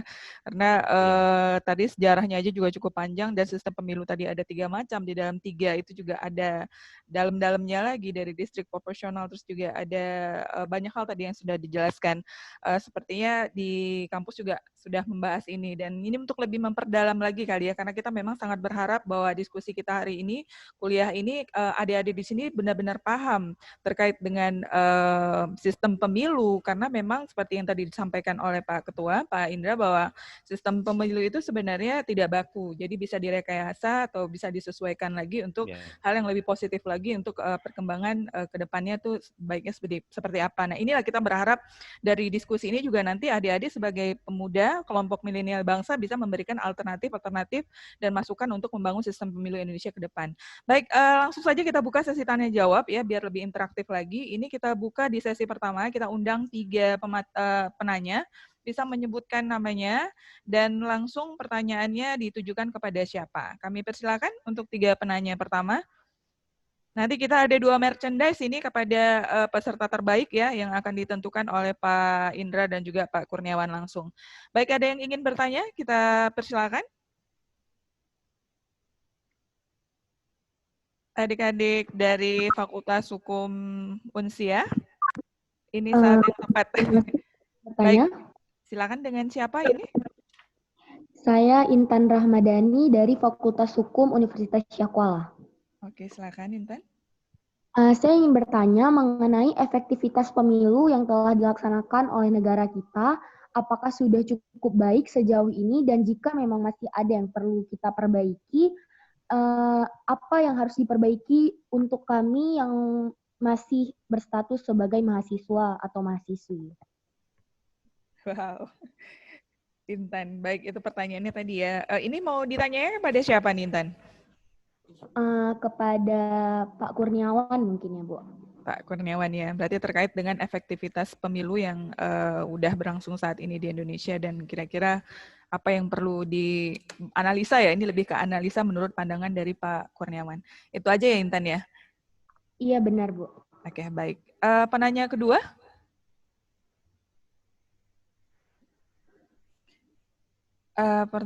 Penanya kedua kita persilakan. Ini sudah bergabung 77 partisipan di sini. Waktu kita udah nggak lama lagi. Kami persilakan, ada yang ingin bertanya. Ini kesempatan loh, ya bisa bertanya langsung dengan Ketua KIT Kota Banda Aceh. Dan juga langsung juga secara teorinya juga ke Pak Kurniawan. Ini kuliah yang sangat menarik kalau pastinya buat adik-adik ya. Secara teori dan juga secara praktisi. Kami persilakan. Kita menyediakan 2 merchandise nanti di akhir acara kepada peserta terbaik, peserta teraktif. Kami persilakan. Baik, sambil menunggu mungkin langsung saja kita minta respon dari Pak Kurniawan ya terkait dengan pertanyaan Intan tadi Pak. Bagaimana efektivitas pemilu yang sudah berlangsung saat ini di Indonesia? Pak Kurniawan? Ya. Sambil menunggu pertanyaan yang lebih lanjut, silakan Pak. Ya, baik, terima kasih. Itu dari anak kita Intan ya. Sebenarnya kalau ditanya efektif itu lebih tepatlah tentunya Paduka Yang Mulia Pak Indra Milwadi, karena beliau sebagai penyelenggara. Namun kalau boleh saya berpendapat, bahwa sistem pemilihan kita ini kan cenderung ke sistem proporsional ya. Sistem pemilihan umum yang kita anut. Nah, sistem pemilihan umum proporsional kita anut ini cenderung ke cenderung kalau menurut saya ini cenderung ke sisi campuran. Dia tidak keterbuka, tapi campuran. Ada sisi-sisi yang diambil pada sisi terbuka, namun ada yang menjadi kelebihan yang ada pada sisi tertutup diambil. Nah, itu kalau dikatakan efektif, saya melihat efektivitas itu kan sangat tergantung pada bagaimana dinamika kebutuhan hukum, kebutuhan masyarakat. Apa yang dibutuhkan masyarakat hari ini tentunya akan berbeda dengan kebutuhan hukum masyarakat di masa depan. Sehingga kemudian apa yang dipandang efektif hari ini itu adalah dalam rangka mengakomodir kebutuhan hari ini. Tapi belum tentu kemudian dipandang efektif dan cocok dengan dan mampu mengakomodir kebutuhan masyarakat di masa mendatang. Termasuk juga dinamika kehidupan politik, ekonomi, sosial budaya, stabilitas ekonomi kan itu juga kita dinamis. Sehingga kemudian saya sependapat sebagaimana oleh Bapak Indra Emilwadi, penyelenggara negara ini terutama parlemen, apapun sistem pemilihan kita anut dan kita pilih ini kan tentunya harus dibuat dalam bentuk undang-undang kan. Nah, oleh karena itu pembentuk undang-undang dalam hal ini adalah pembentuk undang-undang adalah DPR RI bersama dengan presiden sebagai kepala pemerintahan. Ya kan? Itu harus sering-sering melihat pada ragam dinamika apa, kebutuhan apa yang kemudian yang mampu kita akomodir dengan sistem pemilihan hukum seperti apa. Nah, itu kalau dikatakan efektif, kalau menurut saya, kalau dengan sistem kita yang beragam, multi etnis, budaya, agama, menurut saya sisi proporsional ini sudah efektif.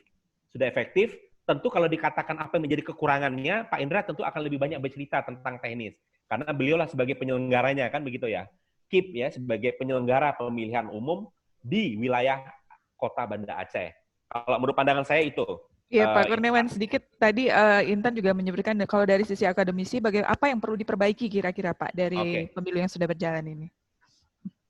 Kalau apa yang perlu diperbaiki, karena saya juga nggak bisa melihat secara detail kekurangan, gimana mau bisa merekomendasikan apa yang perlu diperbaiki. Namun, subjektif juga itu. Ya, subjektif ya. Mungkin Pak Indra yang lebih bisa nanti menyarankan karena lebih banyak bisa menceritakan sisi kekurangannya yang mana, karena kan Pak Indra yang sebagai penyelenggara kan lebih banyak mengetahui ini apa kendala-kendala teknis dan administratif ya. Biasanya jadi kendala biasa finansial ya Pak Indra ya.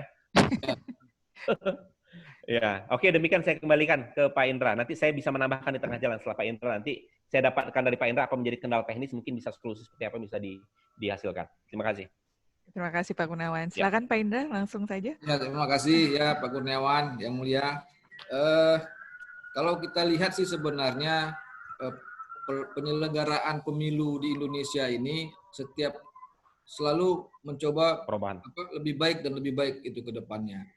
Mungkin kalau adik-adik mahasiswa mungkin saya pikir nggak semua tahu bahwa pemilu dibagi dalam tahapan-tahapan dari mulai perencanaan anggaran, pembuatan aturan-aturan, kemudian verifikasi peserta pemilu, partai politik, kemudian pencalonan, sampai dengan kampanye, sosialisasi, pemungutan penghitungan suara, sampai dengan rekapitulasi, itu semuanya ada aplikasinya sebenarnya dan terbuka, bisa diakses. Data pemilih juga.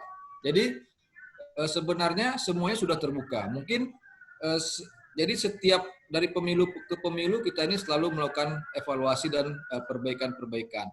Untuk pemilu Pilkada 2020 misalnya, mungkin dilihat kurang efektif dalam persoalan rekapitulasi misalnya, kemudian ini akan dilaksanakan rekapitulasi dengan aplikasi, dengan sistem elektronik misalnya. Jadi belum kita sampai kepada e-voting, tapi nanti akan ada Sirekap.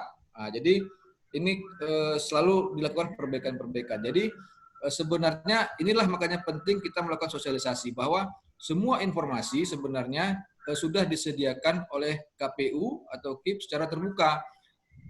Kalau ingin mengakses siapa calon, sampai dengan CV-nya itu bisa diakses.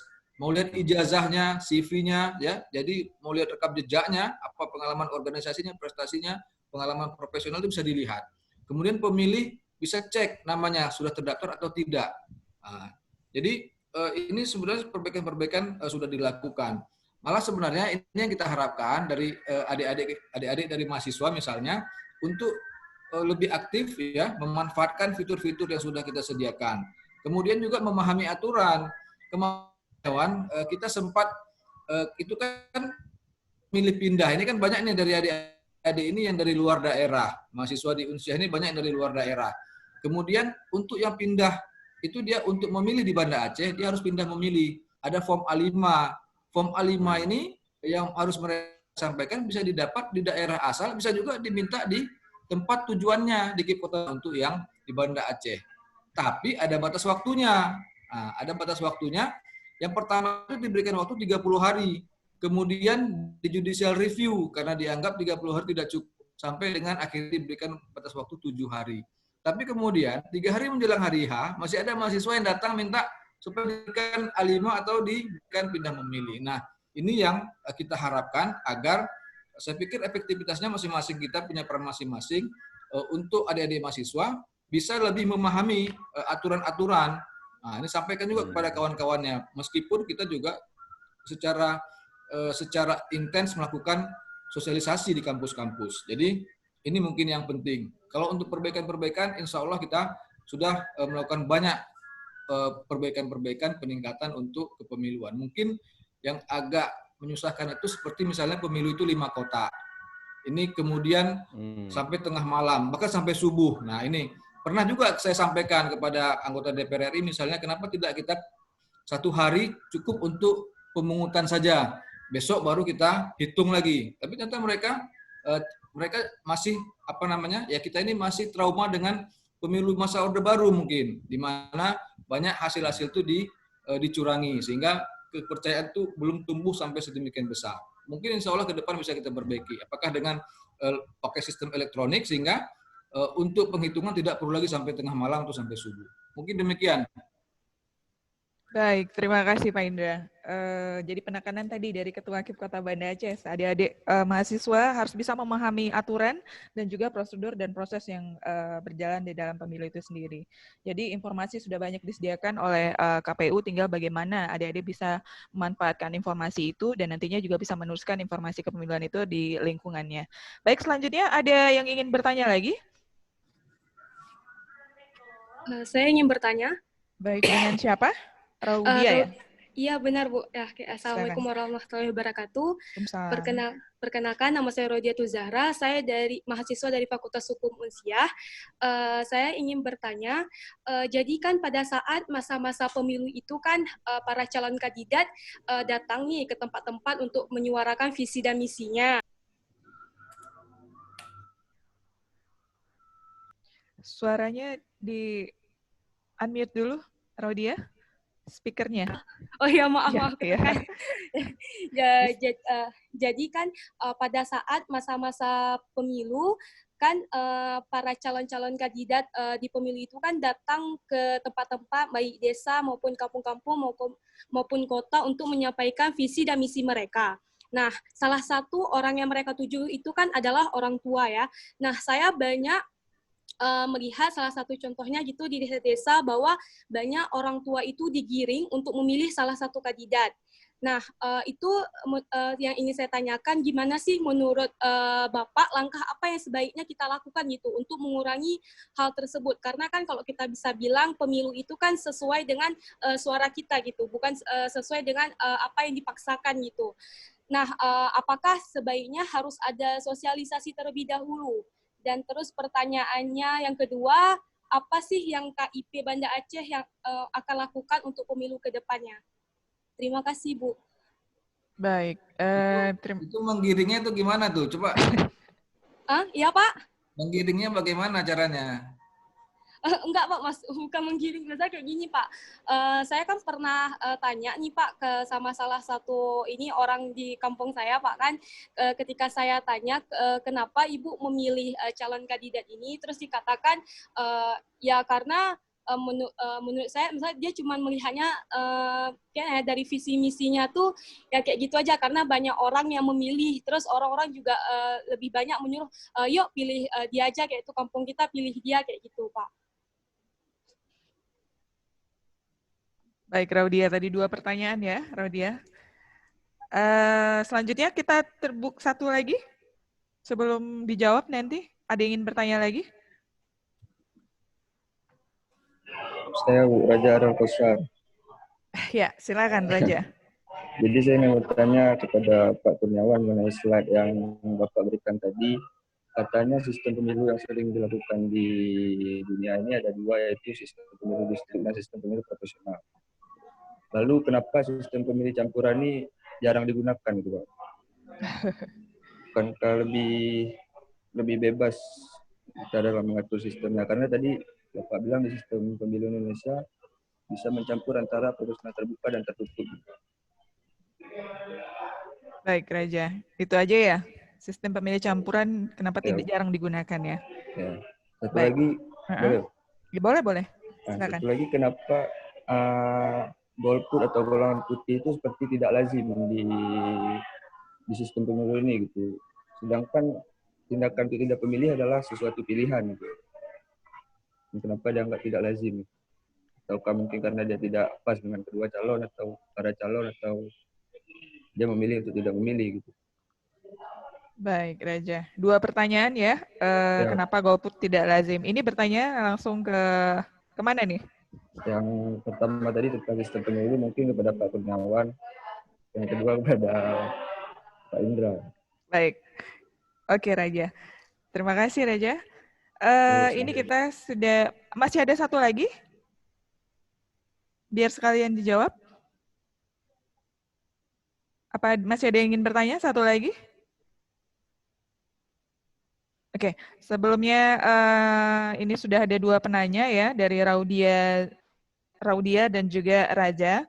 Tadi Raudia bertanya terkait dengan pada saat kandidat melakukan kampanye itu terkesan menggiring ya, seperti menggiring orang-orang tua di lapangan.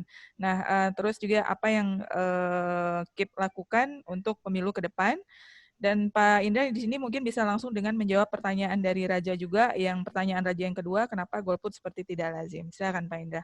Ya, jadi kalau pertanyaan Raudia tadi, bahwa sebenarnya untuk para calon ini atau para peserta pemilu ini kan dibolehkan melakukan kampanye, tapi kampanye itu dibatasi.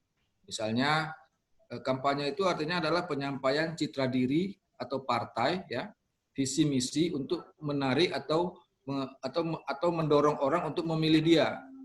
Jadi itu boleh dilakukan, ada waktunya, ada caranya. Nah, kemudian mereka juga dibolehkan, misalnya awalnya itu kan tidak boleh membagikan apa-apa, tapi kemudian diprotes. Jadi dibolehkan untuk membagikan merchandise. Nanti bentuknya itu ditentukan. Yang boleh apa? Tempat minum, mug, ya, gelas, itu. Kemudian baju, kaos, kemudian tutup kepala, ya, peci, lobe, topi, itu beberapa item, tapi dibatasi per itemnya harga maksimalnya Rp60.000. Jadi itu yang boleh dilakukan oleh para peserta. Nah, kemudian jadi tidak boleh di luar itu. Kalau di luar itu misalnya memberikan sembako itu nggak boleh, ya. Kemudian waktunya tidak tepat juga, tidak ada izinnya misalnya, itu juga tidak boleh.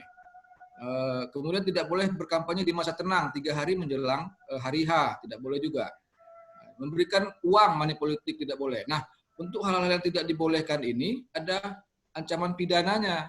Nah, bisa dihukum itu, bisa dihukum penjara atau denda. Nah, itu ada di dalam Undang-Undang 7 tadi seperti yang disampaikan oleh Pak Kurniawan.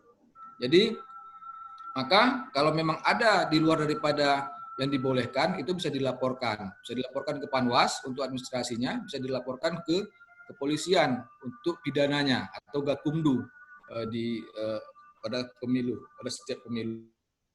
Dibentuk Gakumdu.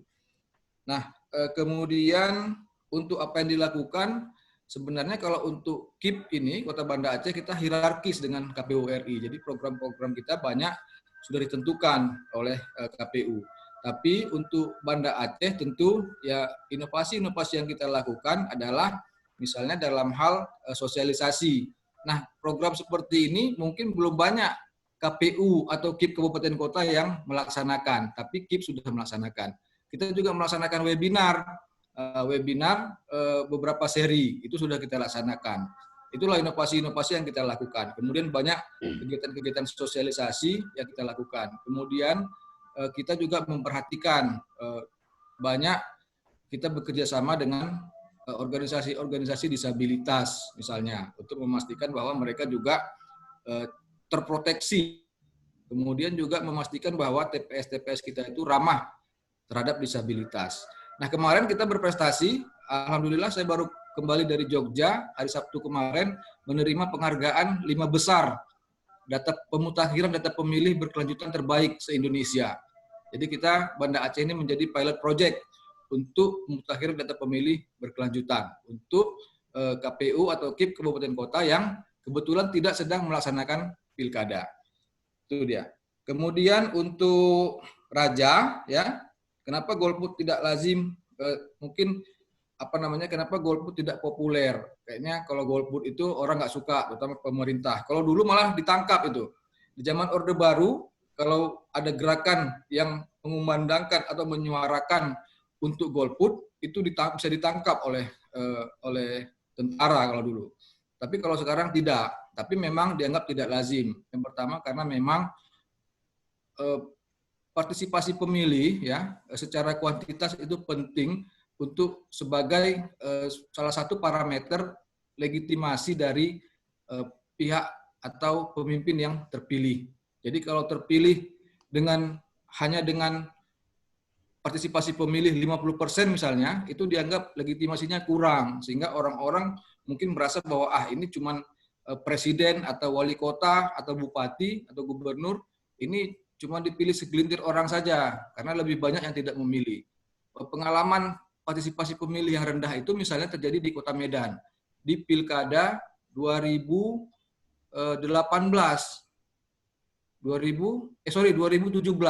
hanya sekitar 27% saja. Nah, sehingga memang ini menjadi masalah. Jadi terkait dengan legitimasi. Kemudian sayangnya lagi kalau golput itu tadi seperti yang sudah disampaikan sebelumnya, itu berpotensi nanti kalau orang sudah tahu bahwa ini pemilihnya nggak banyak, cuma 50%, maka orang bisa berpikir bahwa wah ini ada surat suara lebih 50%. Nah, yang paling datang pertama siapa? Ini peserta calon legislatif misalnya atau calon kepala daerah. Itu macam-macam caranya. Kadang-kadang awalnya penyelenggaranya tidak mau, tapi karena digoda terus dan kesempatannya ada, ini bisa-bisa jadi masalah. Dan untuk penyelenggara itu sekarang ketat sekali. Kemarin baru dipecat 6 orang, diberhentikan tetap anggota KPU Kabupaten Kota. Jadi pengawasan juga sekarang memang sudah sangat luar biasa. Sedikit laporan itu langsung ditindaklanjuti. Nah, ini yang kita inikan. Kemudian di samping terjadinya potensi penyalahgunaan, juga kalau banyak yang tidak ikut, itu pemilu ini menjadi mahal. Nah, sangat disayangkan anggaran sedemikian besar yang sudah diberikan, kemudian kita tidak manfaatkan. Mungkin demikian, Bu Eva. Baik, terima kasih Pak Indra. Jadi intinya jangan golput loh. Anak muda sekarang harus lebih kritis, lebih idealisnya itu digunakan juga untuk hal-hal yang positif seperti ini. Ya, apalagi ini, Bu Eva, sedikit lagi. Iya. Jadi suara itu jangan hanya dinilai kuantitas saja. Nah, sekarang kita banyak menilai kuantitas, tapi juga kualitas. Nah, suara-suara mahasiswa secara kualitas harusnya lebih bagus karena tidak dimanipolitikin mereka. Kemudian belum ada kepentingan-kepentingan tertentu. Nah, mereka orang-orang pintar. Jadi orang-orang terdidik, pasti pilihannya itu secara kualitas lebih bagus. Jadi kita tidak hanya melihat kuantitas suara, tapi juga kualitasnya. Sayang sekali kalau suara mahasiswa, apalagi mahasiswa hukum, tidak diberikan karena kualitasnya pasti lebih baik daripada suara yang orang lain yang biasa. Bocor. Maaf, ada yang bocor suaranya. Tolong speakernya bisa di-mute-kan ya. Perhatian pada semuanya. Baik, terima kasih Pak Indra. Intinya bahwa memang anak muda sekarang memang harus lebih proaktif ya, proaktif dalam mencari informasi dan juga idealisnya dipertahankan, kritisnya juga terus dipertahankan, itu hal yang positif dan hak pilihnya juga harus digunakan, tidak boleh golput. Baik Pak Kurniawan, bisa menanggapi dari pertanyaan Raja tadi terkait dengan sistem pemilih campuran yang jarang digunakan. Itu kenapa ya Pak? Kira-kira. Ya, sistem pemilihan campuran sebenarnya bukan jarang ya. Ada juga yang menggunakan. Gini, sistem pemilihan umum dengan di antara sistem distrik proporsional dan campuran, yang dominan kan 2 itu. Yang 3 ini lebih ke negara-negara yang cenderung mau melakukan improvisasi ya, melihat pada kelebihan mana yang ada pada sistem distrik, kelebihan mana yang ada pada sistem campuran, pada sistem proporsional diambil, mereka mengambil sistem pemilihan umum jalan tengah, dengan demikian akan meminimalisir kekurangan yang ada di antara kedua itu. Kalau dikatakan apa sebabnya, ya saya rasa ya keinginan dari para penyelenggara negara di suatu negara untuk mencari yang terbaik, itulah yang kemudian membuat para penyelenggara negara itu mencari sistem pemilihan dengan jalan di luar daripada kedua itu, jalan tengah di antara keduanya. Karena sebagai sebuah ciptaan manusia, sistem tentu ada kelebihan dan kekurangan. Jadi sistem ketiga ini kan sebuah sistem untuk mencari meminimalisir kekurangan di antara masing-masing kekurangan yang ada. Ya, kalau menurut saya ya itu. Ya, Indonesia pun menurut saya menganut campuran sebenarnya. Bisa kita lihat ada sisi-sisi bisa dikatakan campuran meskipun undang-undang kita tidak langsung berani tegas menyatakan sistem kita adalah campuran. Tetapi ada sisi-sisi yang dipraktekkan, sisi proporsional dan juga ada sisi distrik. Dan sisi proporsional pun nanti kita cenderung dominan ke sistem proporsional terbuka ya. Terbuka ada tertutup, ada campuran lagi di antara terbuka dan tertutup itu. Jadi itu lebih kepada keinginan pada penyelenggara negara untuk mencari satu sistem yang lebih baik di antara dua sistem yang ada. Inilah sistem jalan tengah. Ya. Jadi semakin berani suatu negara untuk melakukan improvisasi, maka akan semakin terus keinginan untuk memperbaiki sistem pemilihan umum lebih baik itu akan semakin lebih kuat. Dan Indonesia masuk dalam kategori itu. Pak Indra kan yang tentu lebih banyak melihat ya. Undang-undang tentang pemilihan umum kita, ada nggak langsung secara tegas mengatakan sistem pemilihan umum kita adalah distrik atau proporsional? Sistem proporsional, Pak, ada. Langsung? Ya, ada. Langsung. Cuman Bapak nanti ada lihat gitu, ada beberapa sisi-sisi yang dipraktekkan sisi distrik. Walaupun tidak begitu dominan. Artinya mungkin DPD itu sebenarnya mix, Pak. Ya, itu mix ya, untuk DPD ya. Jadi mix itu juga kita pakai sebenarnya. Ya, itu. Pemilihan DPD itu mix sudah, karena dia distrik juga di situ kan. Ya, karena 4 orang per daerah dia. Ya, 4 orang per daerah dia. Dia lebih ke distrik. Jadi siapa peroleh suara terbanyak, maka the winner take the all gitu kan. Jadi suara-suara terbanyak itu akan mengambil seluruh suara-suara yang kecil. Suara yang kecil itu dia nggak ada perwakilan, dia otomatis menjadi wakil, hanya satu wakil. Nah, jadi itu karena Pak Indra, jadi DPD cenderung mempraktekkan sisi campuran ya. Campuran mix di antara keduanya itu. Kalau untuk parlemen kita, sistem pemilihan parlemen untuk pemilu kita itu masih ke proporsional ya. Proporsional lah. Dan memang disebutkan daftar terbuka. Ya, daftar terbuka ya. Ya. Jadi nanti penyelenggara negara kita kalau menurut pandangan saya ya tinggal sebaiknya pemerintah dan presiden dalam hal ini dan parlemen terus mencari pembaruan sistem pemilihan umum yang mana yang kemudian lebih sesuai dengan jati diri bangsa Indonesia. Yang ya kemudian bisa di satu sisi pemerintahan stabil karena karena oposisi sedikit sehingga kemudian fokus pemerintah bisa lebih banyak waktunya dan konsentrasi waktunya dan energinya untuk mensejahterakan rakyatnya dalam rangka menjalankan janji politiknya. Nah, itu lebih kepada pembaharuan. Kalau Pak Indra nggak bisa bermain dalam tataran gagasan. Kalau Pak Indra kan bermain, dia kan eksekutor nih. Ya. Pak Indra sebagai eksekutor, apa yang sudah ditentukan dalam undang-undang, nah beliau kan sebagai eksekutor nih. Kalau saya mungkin sebagai provokator, kami akademisi kan, kami nggak mesti harus kalau dikatakan undang-undang mengatakan apa, tinggal melihat bagaimana undang-undang. Tapi kalau Pak Indra tidak boleh bermain di gagasan, bermain pada undang-undang mengatakan pada sistem apa. Tetapi kalau di parlemen, itulah parlemen harus berdebat, kira-kira adu gagasannya. Akankah sistem pemilihan umum dengan proporsional, dengan cara terbuka, dengan terbuka ini masih relevan dengan jati diri bangsa Indonesia dan keragaman kita di masa kini dan masa mendatang. Nah, itu gagasannya harus diadu di situ. Bisa saja undang-undang pemilu kita di berikutnya, kemudian kita udah kembali ke sistem proporsional, tapi bukan terbuka, tapi mix di antara terbuka dan tertutup. Kalau dulu kan tertutup nih, proporsional tertutup, kembali ke terbuka, kemudian bergerak terbuka. Bisa saja nanti jalan tengahnya adalah ke depan dipandang nanti perlu campuran di antara ketiga sistem proporsional tadi antara terbuka dan mix. Itu sangat tergantung pada adu gagasan. Jadi rancangan undang-undang yang sedang dibahas, rancangan undang-undang pemilu yang sekarang dibahas DPR RI itu malah kan mau menyatukan lagi undang-undang pilkada masuk dalam satu undang-undang. Kemarin kan baru 3 tuh undang-undang pilkada keluar. Nah, di rancangan undang-undang ini justru mereka DPR RI mengajukan ingin kembali ke proporsional tertutup. Ya, itu. Mau kembali lagi ya. Kita sebenarnya berharap bisa ke jalan tengah di antara keduanya ya. Nah, itulah. Artinya begini. Rakyat ini, pemilu ini menjadi penting karena dia tidak hanya sekedar memilih dan tak memilih. Benar bahwa tidak memilih adalah pilihan. Tetapi, kalau kita tidak memilih, maka kita kemudian tidak bisa mengutus orang-orang terbaik. Karena apa? Karena kalau apapun keputusan di parlemen dan eksekutif, itu kalau misalnya dikatakan jahat menjadi baik, itu jadi itu barang. Oleh karena itu, maka kemudian golput akan rugi. Kenapa? Karena golput itu bisa menyebabkan kita terhalangnya kita bisa menyuarakan salah satu pemimpin yang menurut kita itu baik. Menurut pandangan saya, masa nggak ada dari semikian banyak calon nggak ada yang baik? Kalau nggak ada yang baik di mata saudara, silakan tanya Pak Indra menghadap. Pak Indra kasih bocoran, tanyakan ke Ibu Eva atau ke saya biar saya kasih pilihan ke saudara. Pokoknya sami'na wa ta'na deh. Ya, Pak Kurniawan aja, kami jangan. Kami nggak boleh gitu. mengarahkan, Pak. Harus independen nih, Pak. Jadi insya Allah, ya kan, insya Allah memilih, sudah berusaha memilih meskipun yang kita pilih itu yang kita awalnya memang nggak baik tapi ternyata tidak baik, tidak seperti kita bayangkan, itu jauh lebih baik dibandingkan dengan golput sama sekali. Ya benar Pak Indra. Karena golput sama sekali tidak ada semacam usaha bagi kita, tidak ada ikhtiar. Memilih kita datang ke TPS. Minimal sekali kita tidak menyia-nyiakan uang negara sebagaimana katakan oleh Pak Indra Milwadi yang sudah besar digelontorkan untuk aspirasi suara rakyat.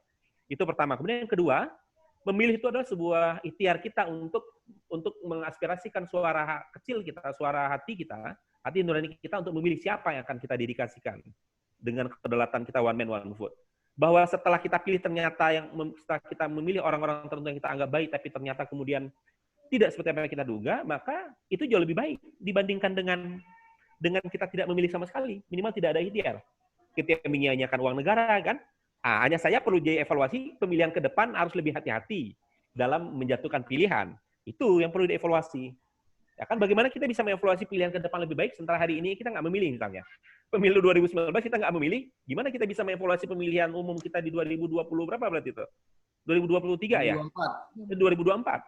Oleh karena itu memilih saja. Nah, nanti tentu ada traumatik pemilihan di masa lalu akan membuat kita menjadi lebih dewasa, lebih mapan, lebih hati-hati dalam memilih para wakil kita di parlemen. Di parlemen RI, provinsi, kabupaten, kota, DPD maupun DPR RI dan presiden sekalipun. Demikian dari saya, Bu Eva. Saya kembalikan. Baik. Terima kasih Pak Kurniawan. Jadi memang kita perlu tahu gimana sejarah pemilu untuk bisa mengetahui sistem pemilu yang lebih baik itu ke depannya seperti apa. Karena memang sistem pemilu itu lebih disesuaikan dengan jati diri bangsa. Terima kasih Pak Kurniawan. Ini kita sebenarnya sudah jam 4 lewat ya, udah di ujung. Kita sebelum kita masuk ke closing statement, ini tadi seperti di awal kita ada 2 merchandise yang akan kita bagikan kepada peserta. Saya serahkan di sini kepada Pak Indra dan Pak Kurniawan untuk menentukan siapa yang berhak mendapat merchandise dari kita. Yang pertama kita minta kepada siapa dulu? Pak Kurniawan aja, Pak Kurniawan. Pak Kurniawan, silakan Pak. Apa, 2 apa 3? 2 Pak. 2 ya? Ada 2. Oke, kalau diizinkan saya yang pertama Pak Indra ya. Saya kalau dari bobotnya sebenarnya semua penanya berbobot. Ada berapa pertanyaan Bu Eva? 2 ya? 3 ya? 4. Oh, penanyanya ada 3. Dari 3 penanya, ketiga-tiganya pada prinsipnya berbobot. Namun demikian dari antara ketiga yang berbobot tersebut, tentu kan ada porsi yang ada kadarnya yang lebih tinggi. Presentasinya juga. Ada kadar yang lebih tinggi, ada Untuk itu kalau saya berpendapat, saya melihat Intan punya kualitas yang lebih baik. Di samping juga tidak mengabaikan kualitas dari 2 penanya yang lain. Saya Intan. Mungkin untuk Adinda Intan, silakan. Tapi itu bukan anak Pak Indra ya, bukan ya, Intan ya? Bukan Pak. Ya, saya Intan. Intan bagus cara bertanya, cara dia merekonstruksikan sebuah pertanyaan dan ide. Baik, selamat Intan. Intan pilihan dari Pak Kurniawan. Ya, hadiahnya bagi 2 Intan ya, sama Pak rekomendasi ya. Untuk yang kedua, silakan Pak Indra. Ya, untuk yang kedua ini saya agak susah ini sebenarnya.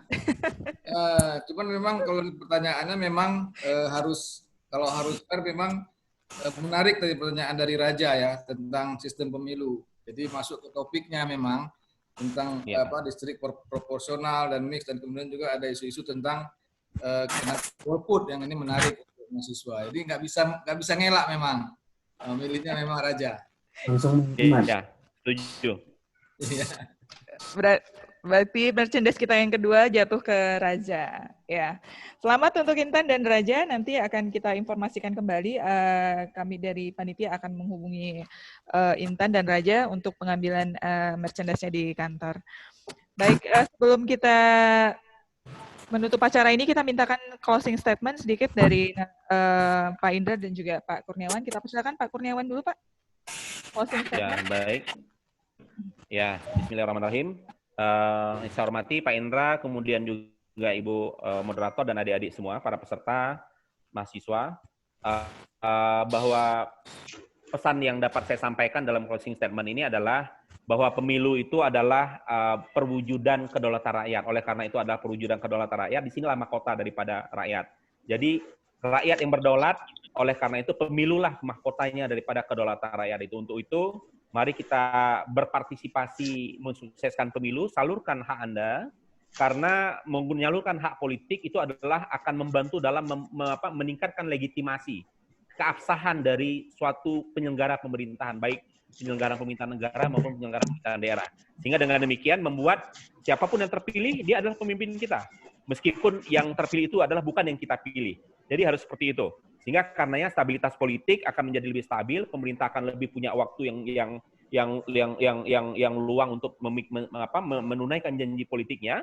Kalau bahwa ada kekecewaan, maka kemudian jadikanlah itu pelajaran pada saat pemilu yang berikutnya. Tapi tidak boleh buat gaduh, karena ini adalah negara kita bersama, ya, negara tempat kita dan anak cucu kita dan kita lahir, dan kemudian kita memejamkan mata di negara ini juga nantinya. Oleh karena itu, mari kita rawat bersama, jangan menjadi bagian daripada menjadi provokator, supaya stabilitas pemerintah menjadi lebih baik, sehingga fokus-fokus kerjaan negara untuk mensejahterakan rakyat menjadi lebih optimal. Demikian, Ibu Eva. Baik, terima kasih Pak Kurniawan. Pak Indra? Ya, dari saya sebenarnya yang pertama saya apresiasi Pak Kurniawan, ya, alhamdulillah ini sebenarnya sudah beyond expectation, ya, sudah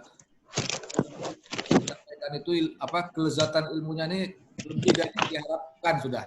Jadi memang betul-betul sesuai dengan apa yang kita targetkan, bahwa memang kita mendesain kegiatan ini satu dari KIP, satu dari dosen, sehingga di samping akademis kemudian juga lebih dekat dengan konstituen atau yang kita tuju ini, supaya yang kita ingin sampaikan pesannya. Jadi kemudian juga nanti adik-adik ini juga kalau mau bertanya nih langsung ke Pak Kurniawan aja, dan ilmunya nggak kalah sama komisioner, bahkan lebih mungkin.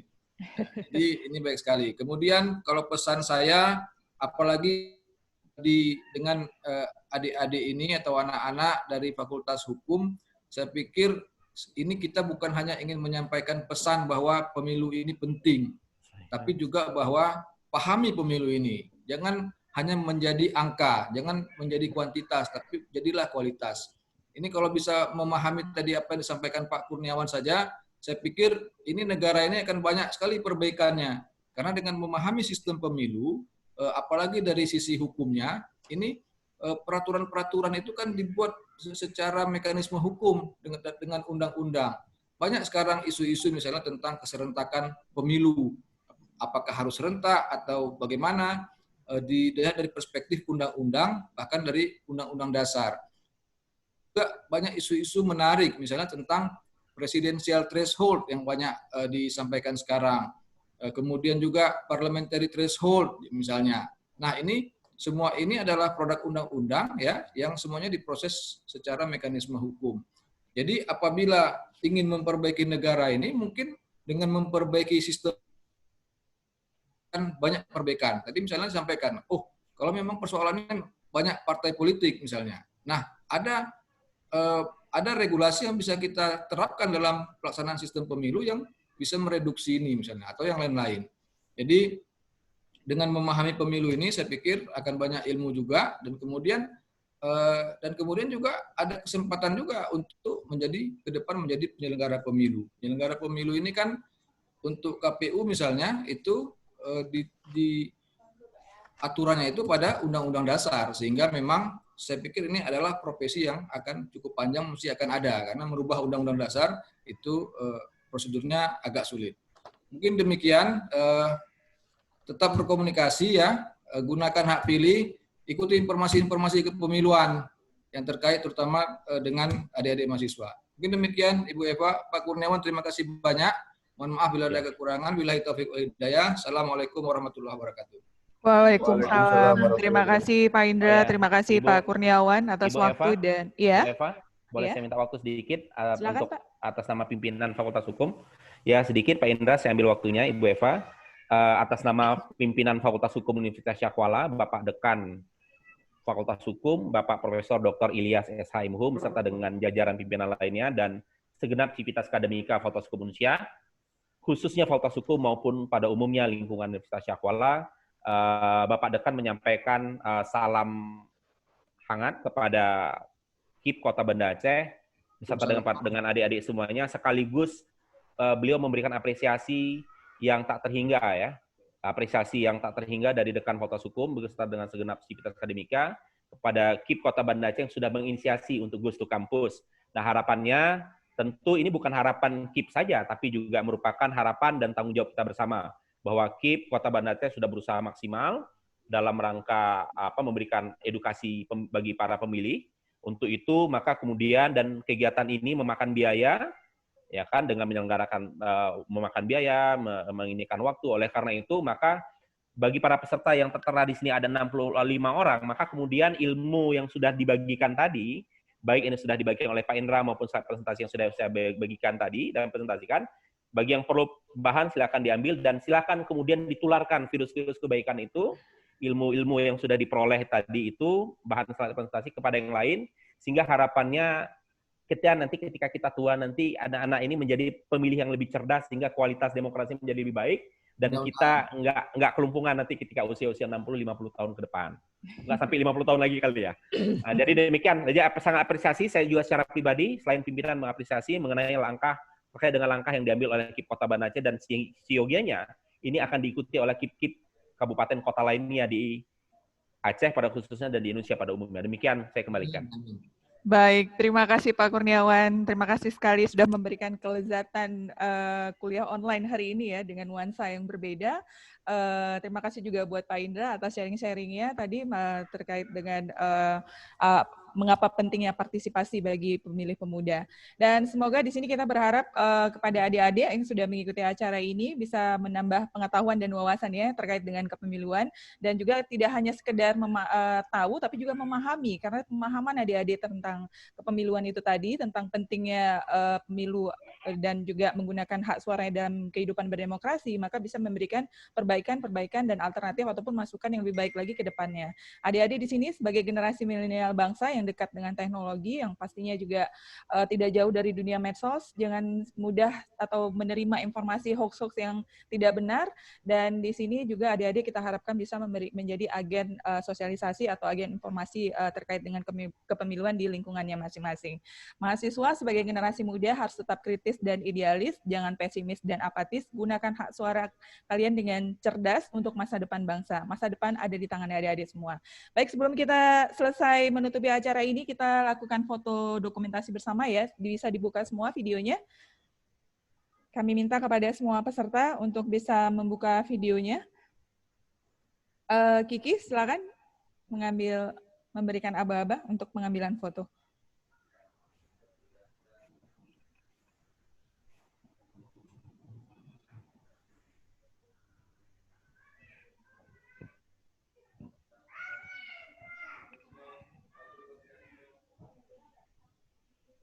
Oke.